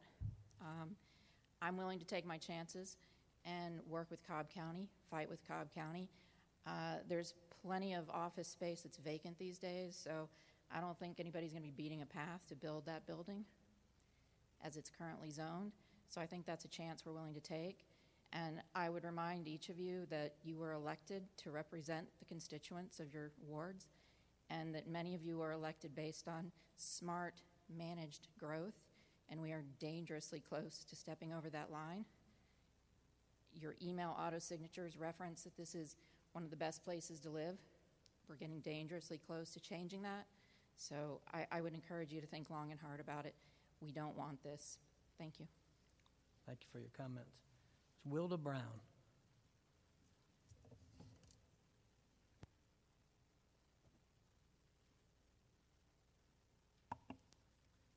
Good evening, ladies and gentlemen. I'm Wilda Brown. I'm a resident of Countryside at Cumberland. I've lived there for 14 years. I bought in Countryside at Cumberland because I loved the Smyrna community at that time. It had a beautiful tree canopy. It had lovely cottages. It had a variety of housing units. And since that time, it has developed a huge traffic problem. I was concerned that I didn't hear an environmental impact statement discussed tonight about how this will impact the educational system of Argyle Elementary, Campbell Middle School, and the high school here. How many more students will those schools have because of these developments? And I've heard that there will be 140, 144, 149. So how many exact units will there be, and how many residents will be in those buildings? I'm also concerned about the impact for air quality. I've got cancer, and I think stereogenics may have caused part of it. So I'm not really happy when the air quality goes down in a community. I'm not really happy when you have additional water problems. You're going to have to build additional sewers for this area. You're going to have to provide more water. And right now in Countryside Place, we have a low in water flow. So I know that if you are going to add another 140 units, you're going to have to put a new pumping station in. And you're going to have an impact on your sewer and sanitary system. You're going to have to put in sewers for the water flow. And I thought it was really interesting when he talked about he couldn't put a detached housing on the slopes. Well, I lived in Tennessee for 15 years, and let me tell you, they had lots of housing, detached housing on slopes, and I lived in one of them on a ridge. So you can put in single homes in that area that's similar to Vinings Point and make it a beautiful community. But the other thing you could make it is a park. And you can acquire that property if you acquire acquisition by eminent domain. You can take that property and make it into a beautiful park, a community center, walking trails. We don't have that on this side of Smyrna. I have to go down to the Senior Citizen Center down on Church Road on the other side of Smyrna to be able to do exercise and swim. And of course, it's been closed for the last year. We need to think about the impact on Smyrna's people when you think about rezoning this area. Now, when you're talking about $500,000 per house, I can understand that you're going to get quite a lot of more taxes from this property from the way it's presently zoned. And it's going to make it easier for you to meet your budget, and I understand that. But I think you need to think about the people of Smyrna and the people that already live in this neighborhood and how it will impact. Now, I used to work down in Fulton County. I was a public defender in Fulton County Courthouse. It used to take me 4 minutes to get to I-75. Now I'm lucky to get there in 15 to 20 minutes. That's the impact of traffic in the mornings on Spring Road. Now you talk about you're going to take away the left-hand turn out of the mall there beside Campbell Road. Well, let me tell you, when you're heading east, you can go into that mall right in front of that grocery store. But you can't turn out of that area because there is the center area. So every time I go to the grocery store there, or I go there to the dry cleaners, I have to make a left-hand turn onto Campbell Road and another left-hand turn to take me down to the red light that enters Countryside. If you take that away, I think the store owners in that mall is going to be very upset with you guys, because right now there are only 3 lanes: a lane ingress, a left-hand turn lane, and a outgress lane. And unless you're willing to buy property from that mall area or that Shell station area, you're not going to be able to add another lane to get onto Spring Road. So are you willing to pay that money to buy that additional property? I think not, because that's going to raise your budget. Ms. Brown, we're over time. Thank you, sir. Thank you for your comments.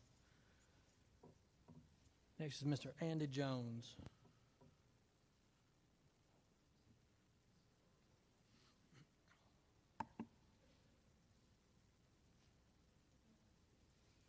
Good evening, Mayor and Council. Thank you for the opportunity to share a few thoughts with you. My name's Andy Jones. I live at 2813 Spring Drive. I'm a native of Smyrna. And I attended the first meeting concerning this issue all the way back at the Ward 1 fire station when it was first introduced. And one of the first thoughts I had in my mind was, wow, why hasn't this been developed before now? And the answer to that question, just from talking to people at that meeting, was the topography evidently was the reason why it hadn't been developed before now. And obviously, the developer has had a challenge in design and everything to try to make this work.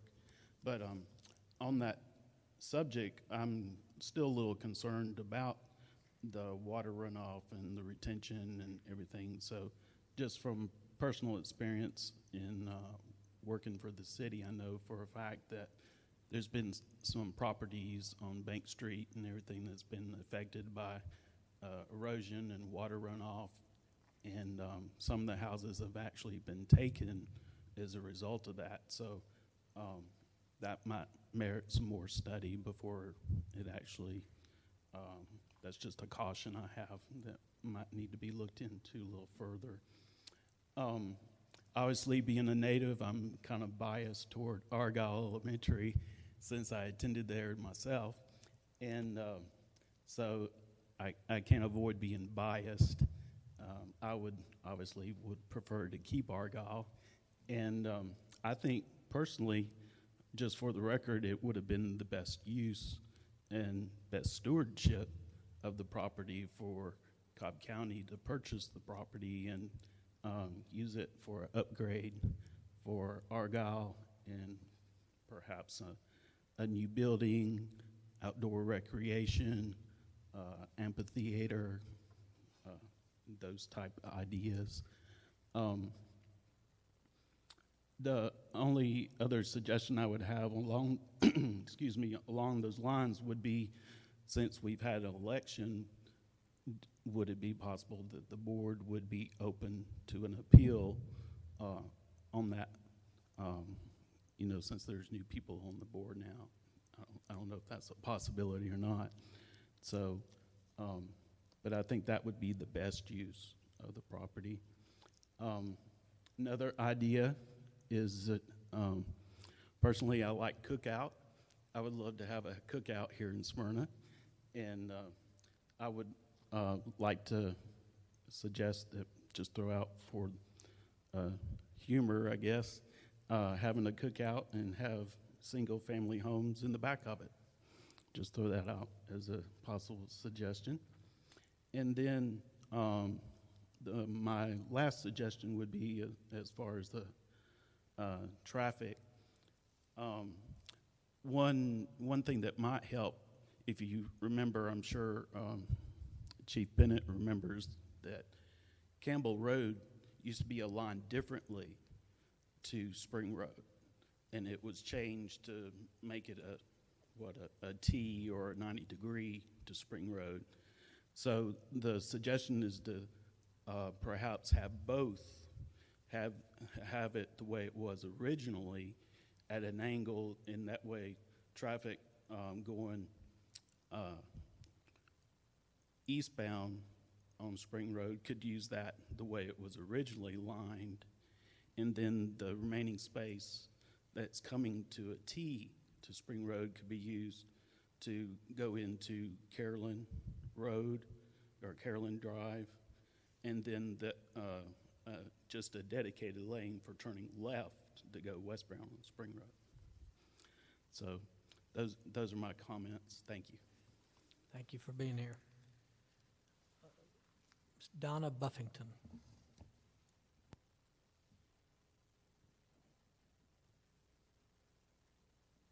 Good job, Penny. Thank you for cleaning that every time.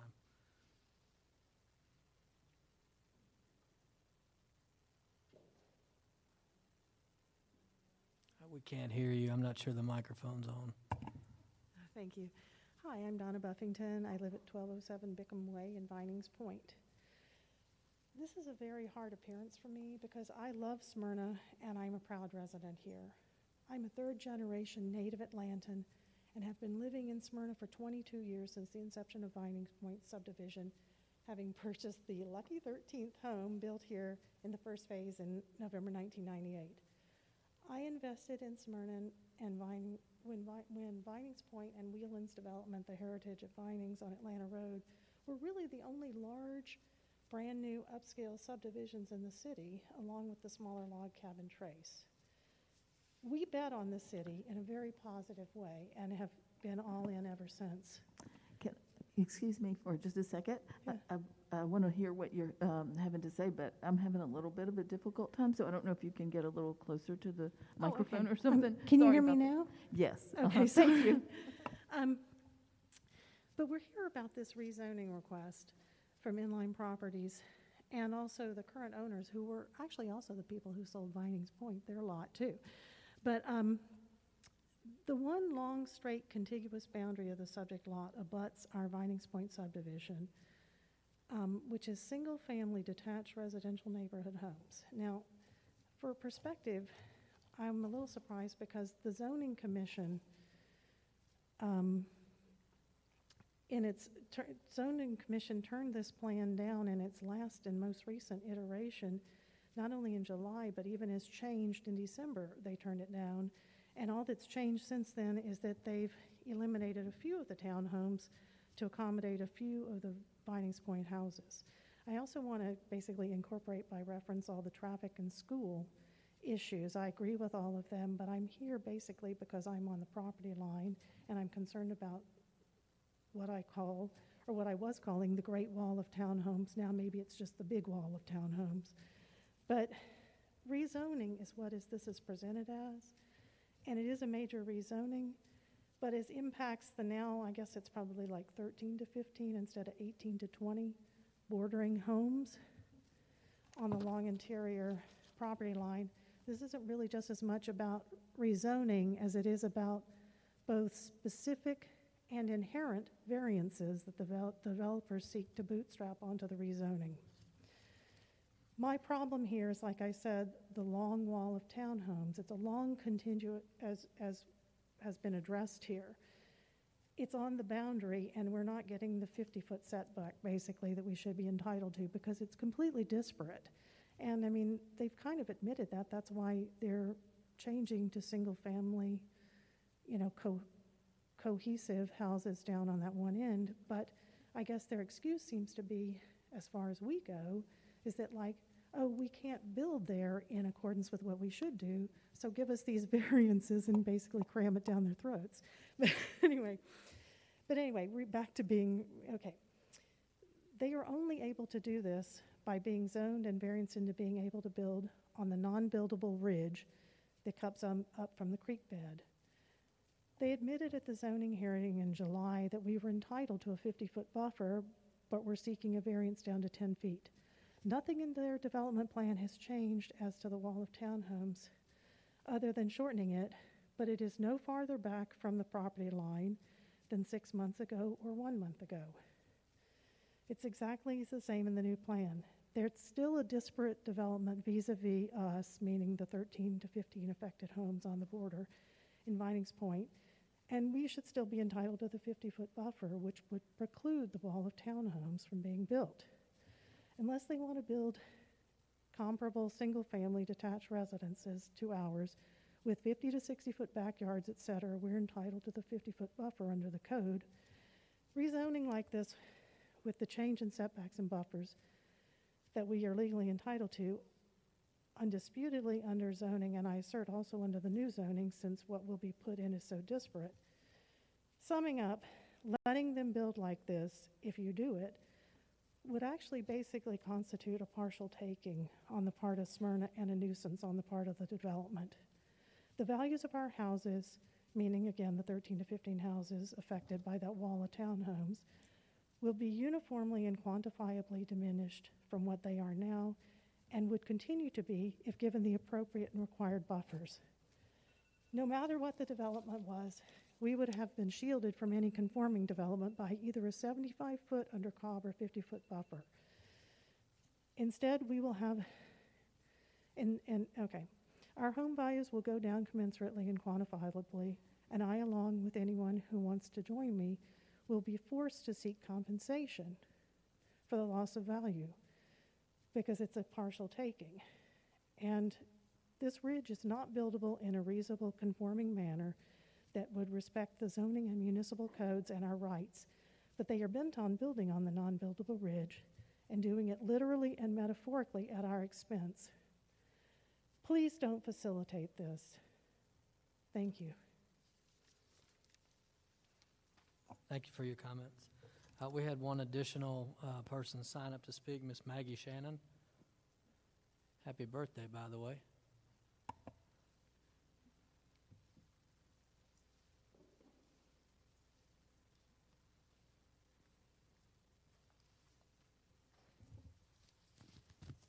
Hi, and thank you for the birthday wishes. I just wanted to state a couple of things which I've been in touch with our council members about. I mean, obviously, something will be developed in this area, and we're growing, and I understand that. Just some of the concerns that I have, and so does my husband, have to do with connectivity. And we were very concerned at the Planning and Zoning meeting when the Townhouse Homeowners Association president stated that they wanted Woodruff Drive to be closed off. And they were okay with this development as long as that was closed off. That is one of the things that, if that is connected, that will make this development flow and take traffic away from Campbell Road and make it much better. The other concern that we had was that though it's not a gated community, and we're saying it's not going to be, the way it's getting designed feels like a gated community. They're dead ends. You want to be able to walk through that neighborhood. I want to take my dog over there. One of the wonderful things where I live in Argyle Estates is that people walk their dogs, their babies, they go jogging all around. They don't feel like they're locked in. And it's really nice when you can have a street trees, a sidewalk, and you feel like you're connected to the community. It's not some other subdivision, whether it's gated or not. That's the way it feels like it's getting developed. And one of the ways that can be mitigated, I believe, is if Woodruff Drive is opened up. And then if we are able then to connect it to Cumberland Boulevard, is it, eventually, that will just, I mean, it's exactly what we need in Smyrna. We have too many subdivisions and dead ends, and I've talked to Tim Gould a bunch about this. I'm also not opposed to having parallel parking on the streets there. I think that will activate the streets. As Austin Wagner, you went to Georgetown University, you know what Georgetown's like. You have townhouses all over, and parallel parking is what activates the city and Georgetown in the area there. I'd love to see where the front doors are prominent, not the garages. If we can put the garages in the back, that would be wonderful. Parallel parking on the streets, street trees, then sidewalk, not sidewalk, then street tree. And of course, as many of you all know, I get very concerned about the schools. And I don't know how this developer has reached out to our schools to make sure that he's connected, except for to Argyle Elementary, to make sure that he can have some type of cut-through, or maybe it's for the community to walk their kids to school, which is wonderful. But what I don't hear a lot about is Campbell Middle School, and we're overcrowded.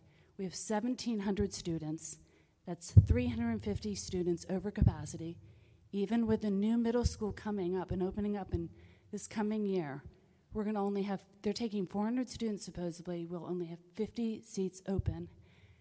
That's going to be taken in no time. And I know that we don't have a lot of say as a city. We don't have city schools, and I wish there was a lot more dialogue between our developers and the school board. They don't seem to understand how much development is happening here and what we need for our schools. It's a whole other issue, but I would love to see this developer at least reach out to our schools and see what they could do. I'd love to drive by a development and see what I see in East Cobb, which is, hey, you're zoned here for Campbell Middle School. Come here and you want to live here. That's not happening. We need to make sure this developer reaches out to our schools, creates some type of dialogue, make sure that the community is connected through sidewalks and crosswalks for safe crossing.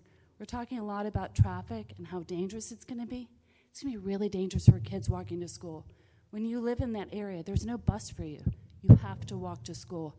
And I've not seen the developer talk about that whatsoever. What else have I? That's about it, those two issues. So I hope you take that into consideration, opening up Woodworth Drive and the connectivity and parallel parking. As you know, Austin, I just mentioned Georgetown. You should look at that in the townhouses. You know how it's been developed. And making sure our schools are a factor. They deserve it, and so do our kids. Thank you. Thank you for your comments. That is the last person we had signed up. I want everybody to get a chance to speak. If there's somebody that has something that hasn't been said or they just like to contribute, I'd invite you all up now to be sworn in and make comment. Have you already been sworn in? Okay. Yes, ma'am. Come on up. Please state your name and address for the record, please. Anna Marie Chambly, 2948 Lexington Trace here in Smyrna. So I live in the little Emerson, Corn, and Jonquil Bowl, but that's another story. Regarding this development, I used to live on Carolyn. I've been a resident of Smyrna for 3 years, and we rented on Carolyn for almost a year before we bought our home on Lexington Trace, my son and I. The idea of coming out of the Namday Shopping Center at the one dedicated driveway that goes onto Spring Road and making a U-turn at Carolyn seems absolutely ludicrous. We're going to require everybody shopping in that center to make a U-turn onto oncoming traffic. We don't already have enough traffic. We're going to add to the excitement of that intersection by requiring shoppers to make a U-turn. And we all know people wait patiently for their turn. No. It's going to be more accidents like the firefighter was talking about. My son works at the Publix in Vinings. He works the night shift. He goes into work at 4 in the afternoon. He no longer takes Spring Road to get to or from work, even at 3 in the morning, because Cumberland onto Spring Road, the light is so difficult, and Spring Road itself is difficult. I work for the Archdiocese of Atlanta. I fortunately don't have a long commute, but I have to time my exit out of my housing at just the right moment to be able to move over and turn left onto the parkway there. We avoid any trips to Costco or Aldi or anywhere else that's on Spring Road if we have to come back to our housing area anytime between 3 and 7. I had to give a lot of thought to how I was going to get here tonight in case there was the traffic. The only thing that has lessened traffic this year has been the pandemic. That's the only thing that's lessened it. And the final point I'd like to make is the gentleman who was talking on the phone talked about how we need affordable housing. I don't see how $500,000 and $600,000 units are called affordable housing. I don't see how any of the units that have been built on Emerson or Stargazer or anywhere else are considered affordable housing. In the world I come from, $400,000, $500,000, $600,000 for a home is not affordable.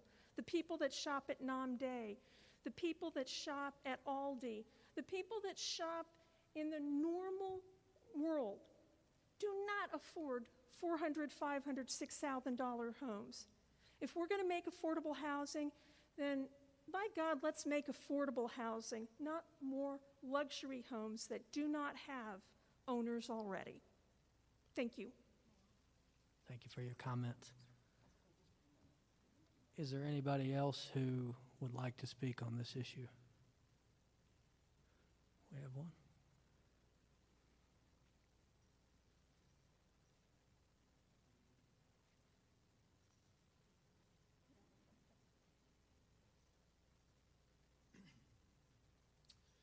Good evening.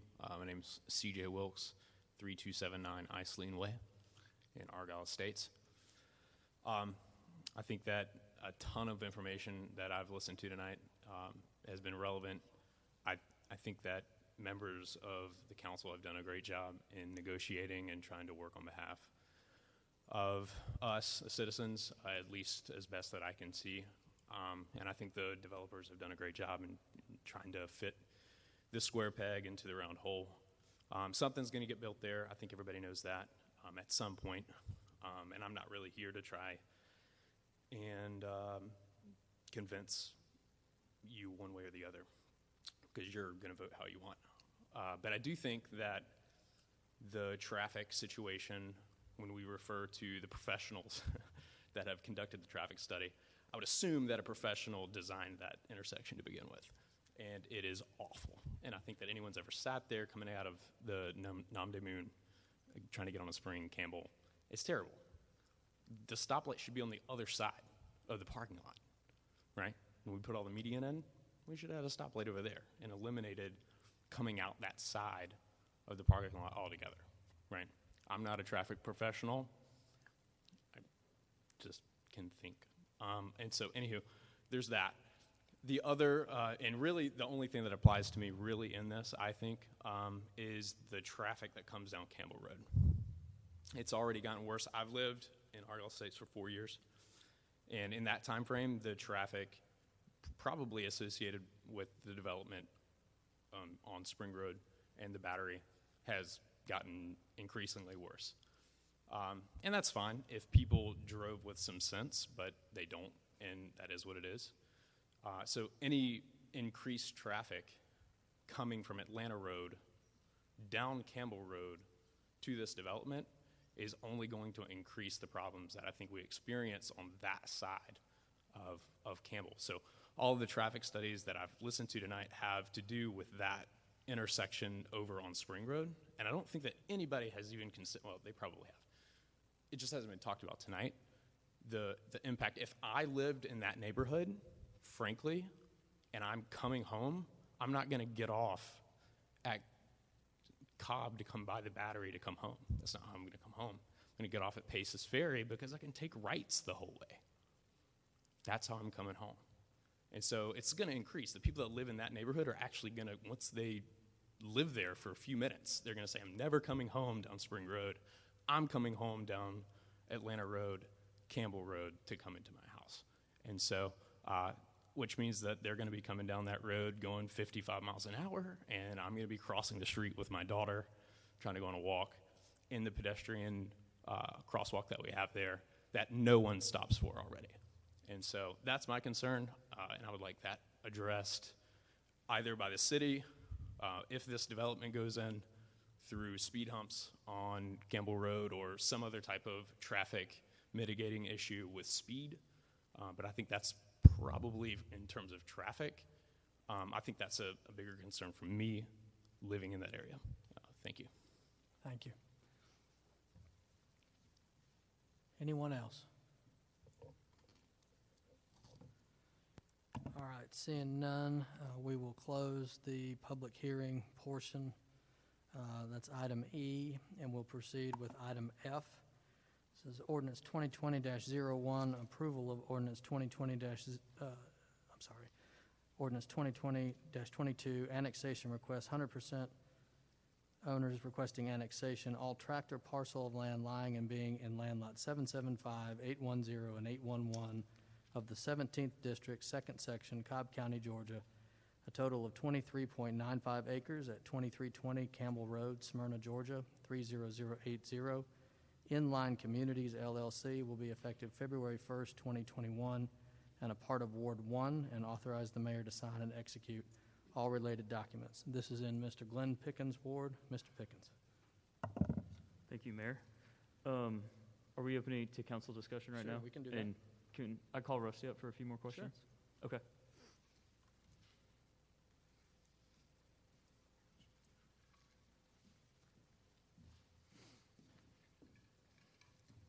Rusty, I just have a few clarifications that I feel like need to be addressed from the public comments. Regarding the traffic study, I feel like at least for this development, where the... I'm sorry, Glenn, you've gone over your time. It's okay. Well, I'm trying to get Joey to unlock the computer so we can have the site plan for you. That may be the first time you've ever gone over your time.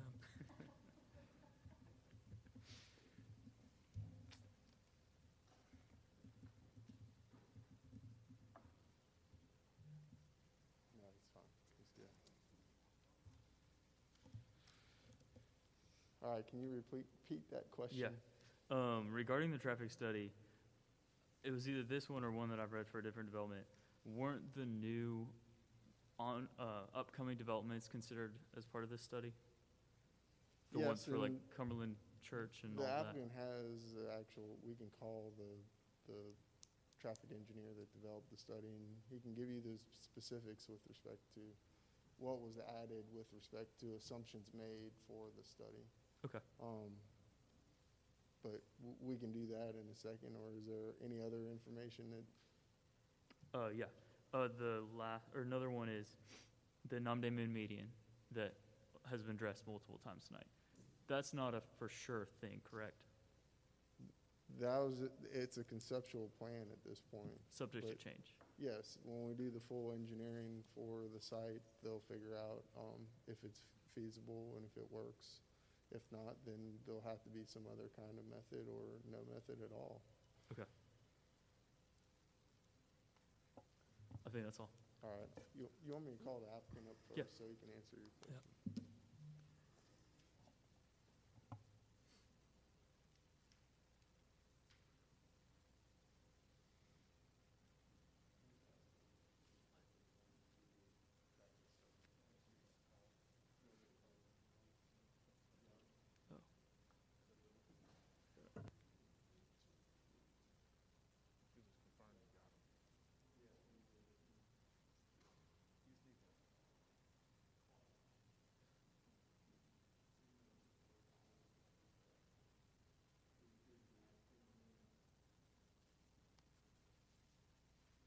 Mr. Cochran, what's the issue? Do your Good evening.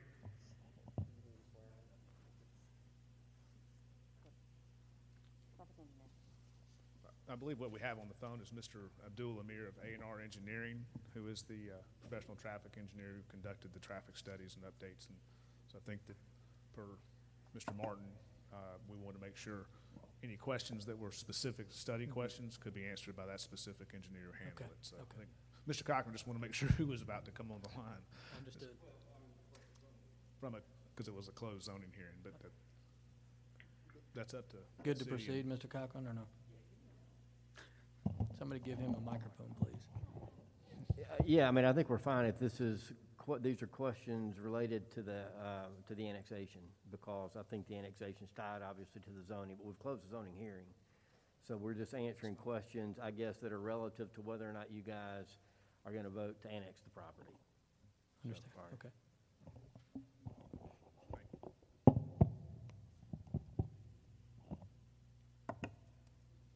Ready? Glenn, you want to ask your question again for Yeah, Mr. okay. Abdul? I just wondered, on the traffic study, were the new upcoming developments along Spring Road included in this study?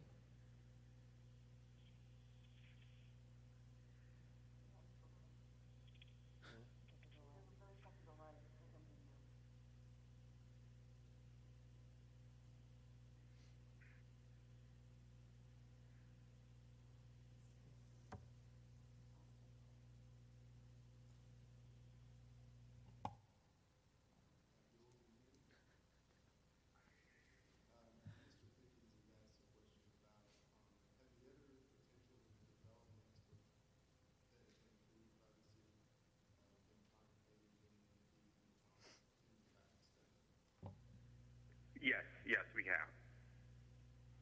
Okay. Tough process to get that answer, Mr. Pickens. Shoo. Mr. Lindley. Thank you. Rusty, and this may actually be for Mr. Cochran as well.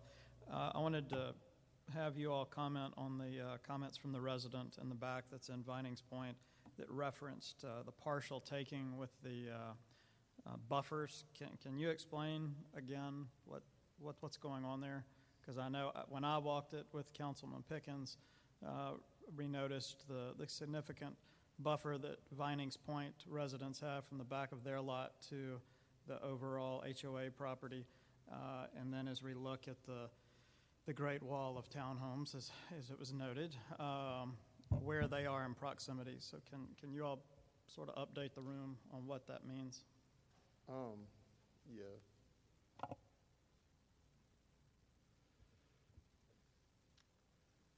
This is considered a planned unit development. So this would be a residential project underneath that planned unit development article within the zoning ordinance.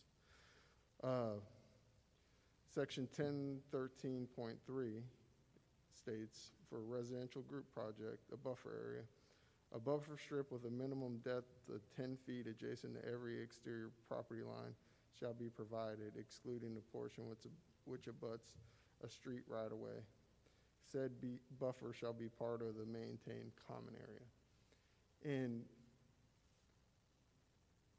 what was referred to with respect to the 50-foot buffer was part of Section 503 of the city's normal zoning and development code, which says if you have a commercial development, industrial, or non-residential development that abuts a residential development, if the property is over 5 acres in size, you should have a 50-foot buffer.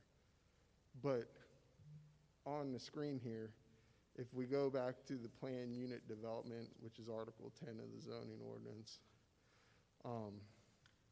if you see at the bottom, it says Section 1003, exempt from conventional development standards.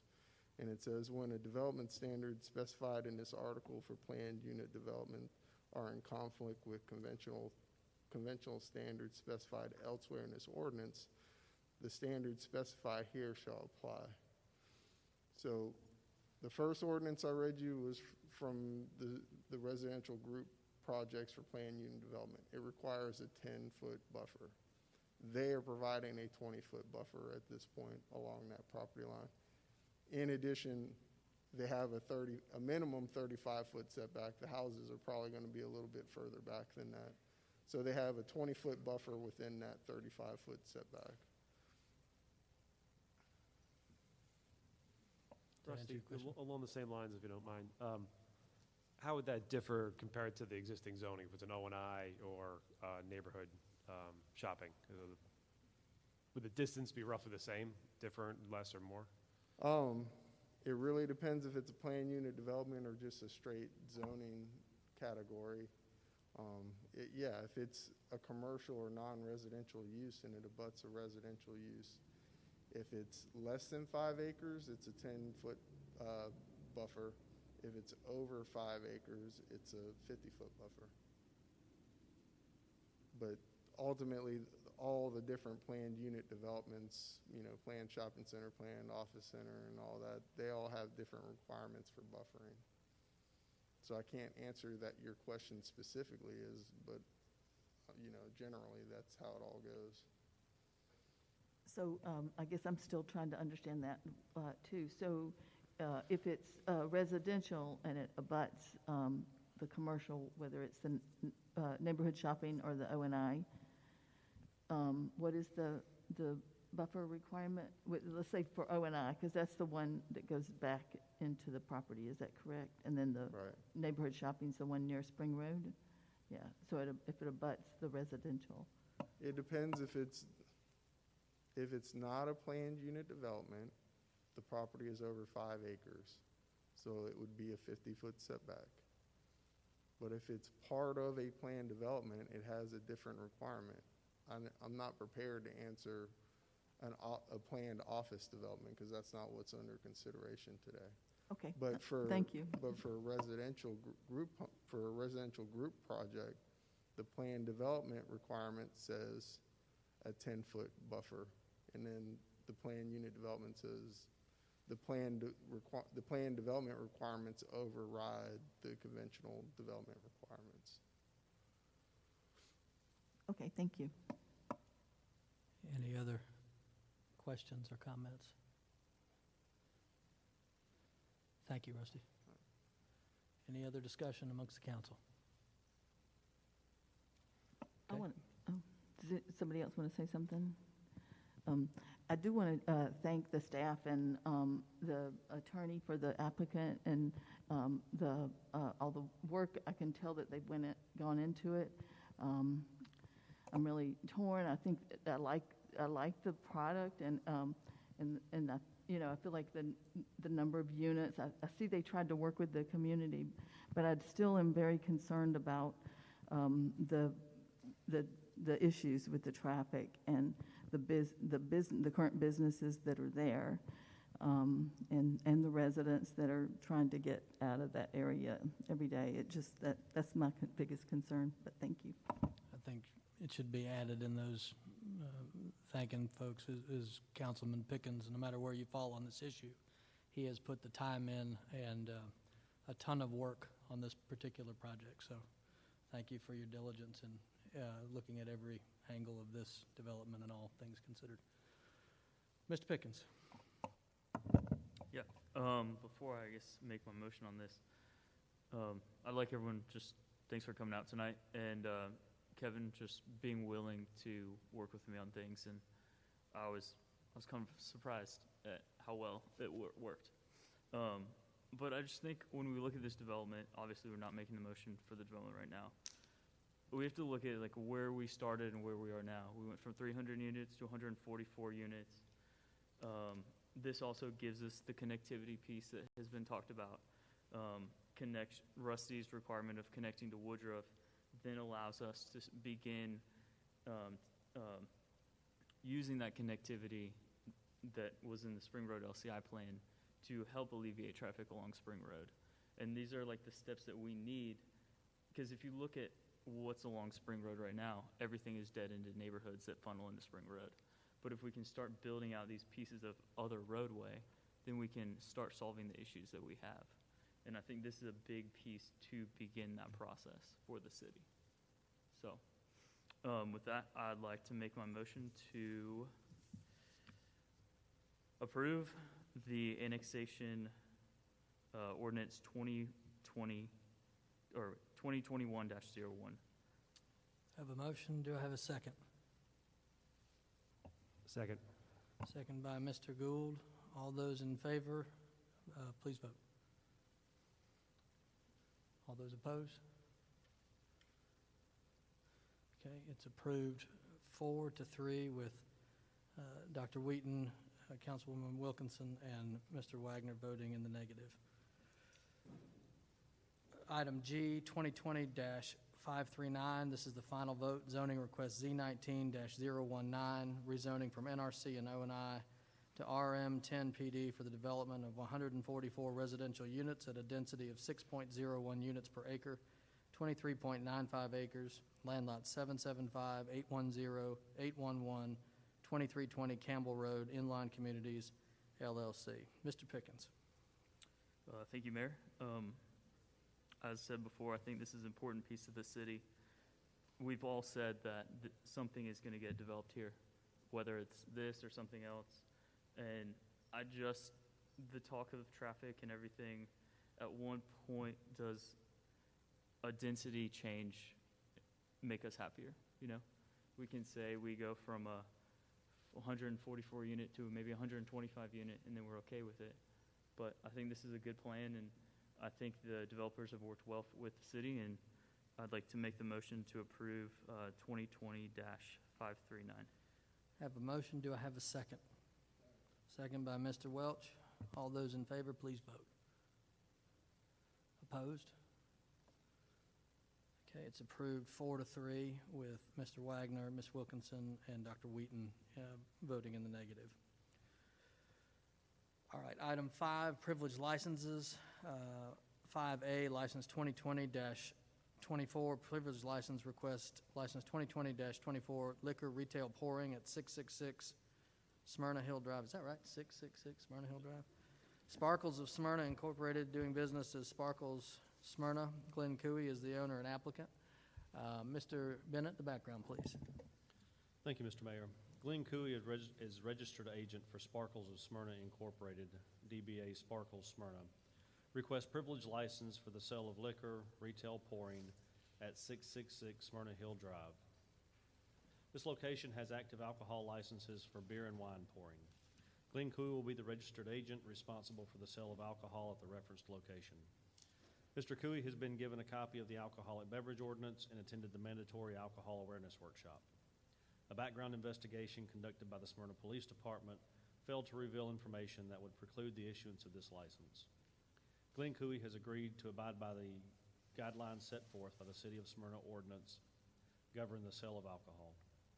Privilege license request, LIC 2020-24, liquor, retail pouring, 666 Smyrna Hill Drive, Sparkles of Smyrna Incorporated, DBA Sparkles Smyrna, with Glenn Cooey as agent.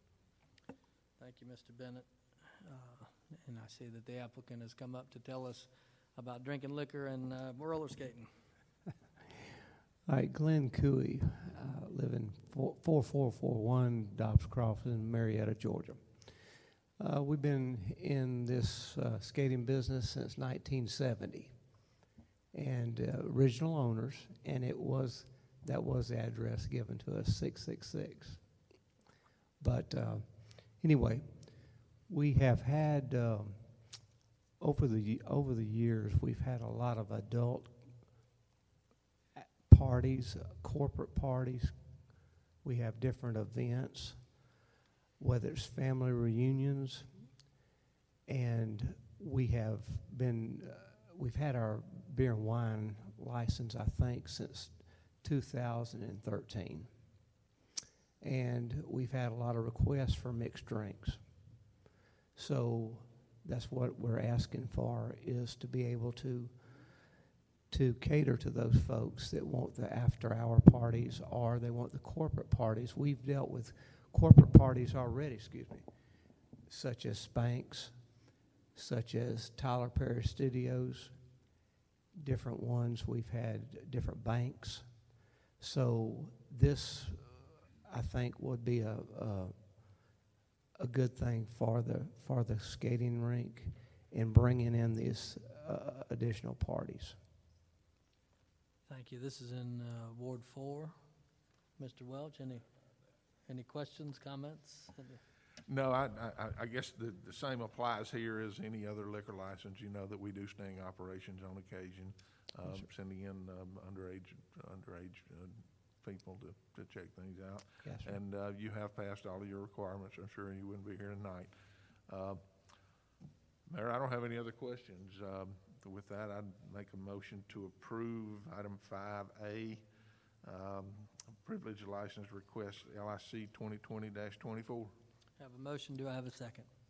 Second by Mr. Lindley. All those in favor, please vote. It's approved 7-0. Thank you for being here, and thank you for waiting. No problem. Thank y'all. And we've been here 50 years. We appreciate y'all. Appreciate you doing Thank you. business in Smyrna. Thank you. Item 6, formal business.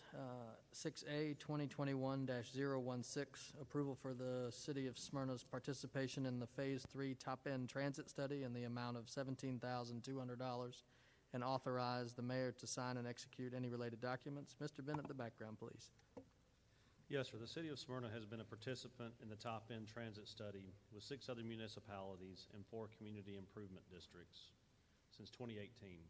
The study has already completed 2 phases and is about to start the 3rd. Kimley Horn has been the consultant responsible for the development of study.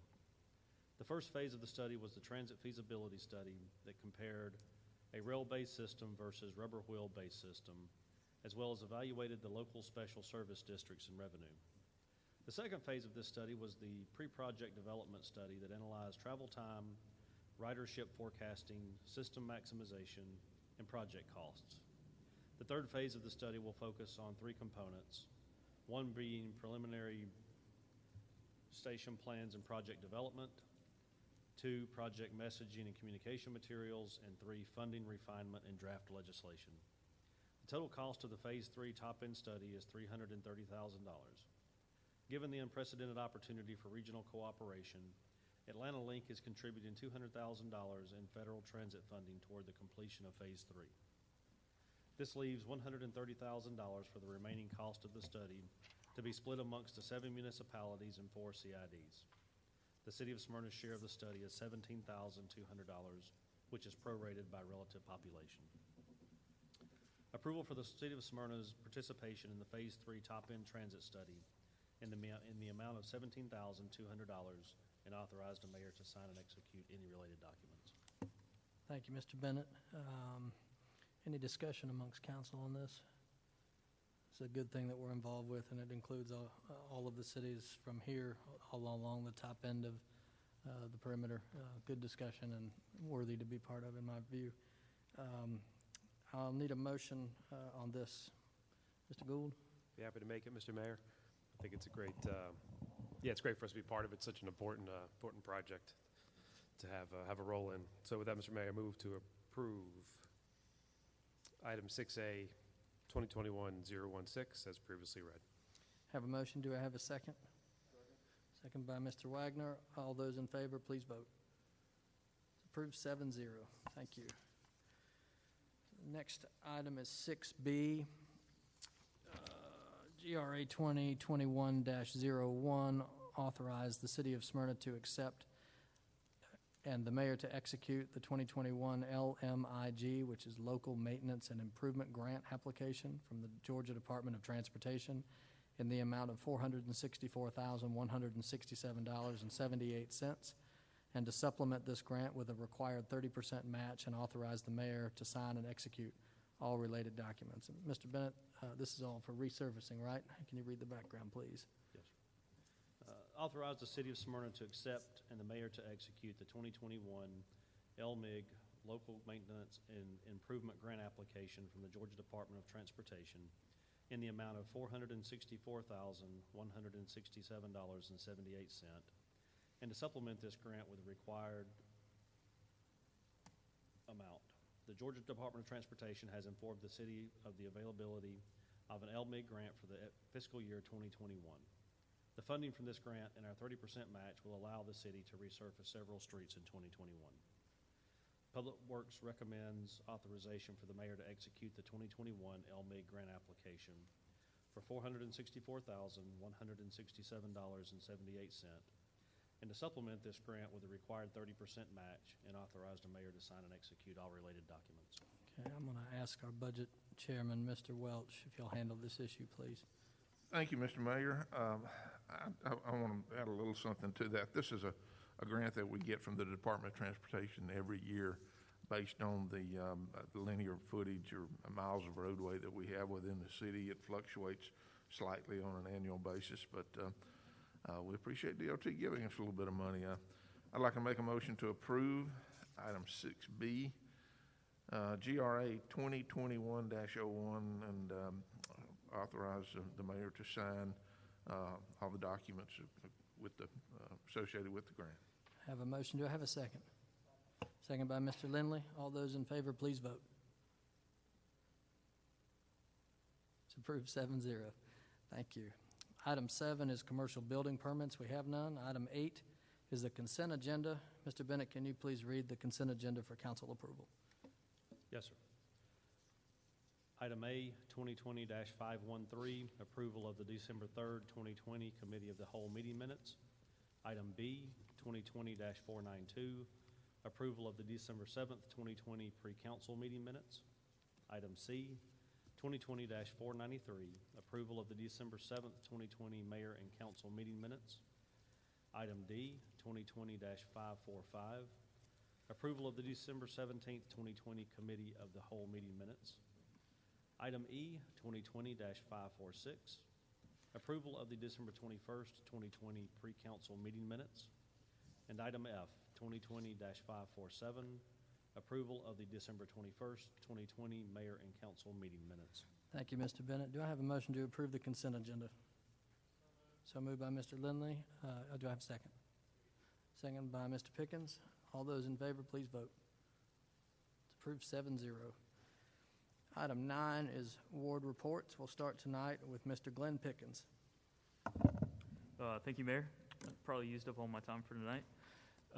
But I just want to thank everyone for coming out tonight. And votes like this aren't easy, and they're not fun to make, but so we got what we got to do and make it happen. And when we look at the long-term vision of the city, I think it was an important one for tonight. So that's all. Mr. Wagner. Nothing tonight, Mr. Mayor. I think we've been here long enough. You didn't want to reiterate that you went to Georgetown? That came up a couple times tonight. Mr. Lindley. Thank you, Mr. Mayor. I just want to echo Mr. Pickens' comments, thanking everybody received. I know I received close to 100 emails on tonight's zoning, so it's great to see people involved and being thoughtful about Smyrna's future. A huge thanks to our Public Works Department and Interim City Administrator Joe Bennett for their leadership in the long overdue restoration of the Mount Zion Cemetery. If you get a chance, drive by it on Hawthorne. It looks great. I got a little more work to do, but much progress. So thank you. I yield. Mr. Welch. Thank you, Mr. Mayor. I just want to reemphasize something that the mayor said a few minutes ago. Mr. Pickens worked long and hard on this rezoning, and that's what a good councilman does. Thank you for your efforts. That I yield. Ms. Wilkinson. Yes, and I want to thank Mr. Pickens as well, Councilman Pickens, for his hard work, in addition to everyone else. And I know you worked really hard on it, so I want to thank you as well. And also, I'm going to take this off for a minute because it's hard to talk. But I do want to acknowledge a couple of citizens that have passed away recently in Ward 5, and I'm going to miss them because both of them I would hear from quite often. One particular person, her name was Evelyn Kent, and I believe she was 92 or 93, but she was a very big fan of our council meetings. She loved to watch them, and she always did. And if she couldn't get it, she would always tell me that she couldn't get it. So anyway, I'm going to miss hearing from her, but I also want to acknowledge her because she did serve on the P&Z a long time ago, and so that was a contribution she made to the community. And also, the other person I want to acknowledge is Wanda Glass. She was the spouse of Mike Glass, and Mike Glass grew up on Bank Street, and his dad, who used to also be very involved in the city council meetings and speaking out, and he lived on Bank Street, and his name was Murray Glass. So I just wanted to acknowledge those citizens because I'm sad to hear about the loss and the families. Thank you. With that, I yield. Thank you, Ms. Wilkinson. Mr. Gould. Thank you, Mr. Mayor, and again, compliments to Councilman Pickens for all the hard work. I appreciate that. So one comment to follow up on something the mayor said in his opening remarks were, a citizen reached out to us about our thoughts on the events in D.C., and we're not really a political body, so I want to turn around and have, if folks are frustrated about what happened up in D.C., take a look at your local community, right? Take a look at what happened today with so many folks who are involved and care about their city one way or the other on this issue. We have wonderful leaders here who are involved and committed to the community. I think we have great elected officials up here who are forthright and honest and treat each other with respect. If you're frustrated on the national level, focus on the local level, because I think generally here in Smyrna and other cities, we do a good job of serving our citizens and citizens being involved. So, thank you. Did you want to thank Mr. Wagner too, or was it just a... Dr. Wheaton. Thank you, Mr. Mayor. And I've had that on my mind actually all night. We agree on things, we disagree on things, but at the end of the day, we're still a body, and hopefully, and I truly believe that we're all equally interested in what's best for the city. So I appreciate everyone up here, and certainly also staff as well for doing just a lot of work in preparing all these things. One thing in particular related to Ward 7, tomorrow we will be putting out the latest modifications to the improvements along Oakdale Road that we're looking at doing. There will be an opportunity for another virtual public meeting that we've done, but this is in response to the very first one we had, so there'll be plenty of opportunity for comments and questions along the way. So just look for that posting and emails coming up soon. And with that, I yield.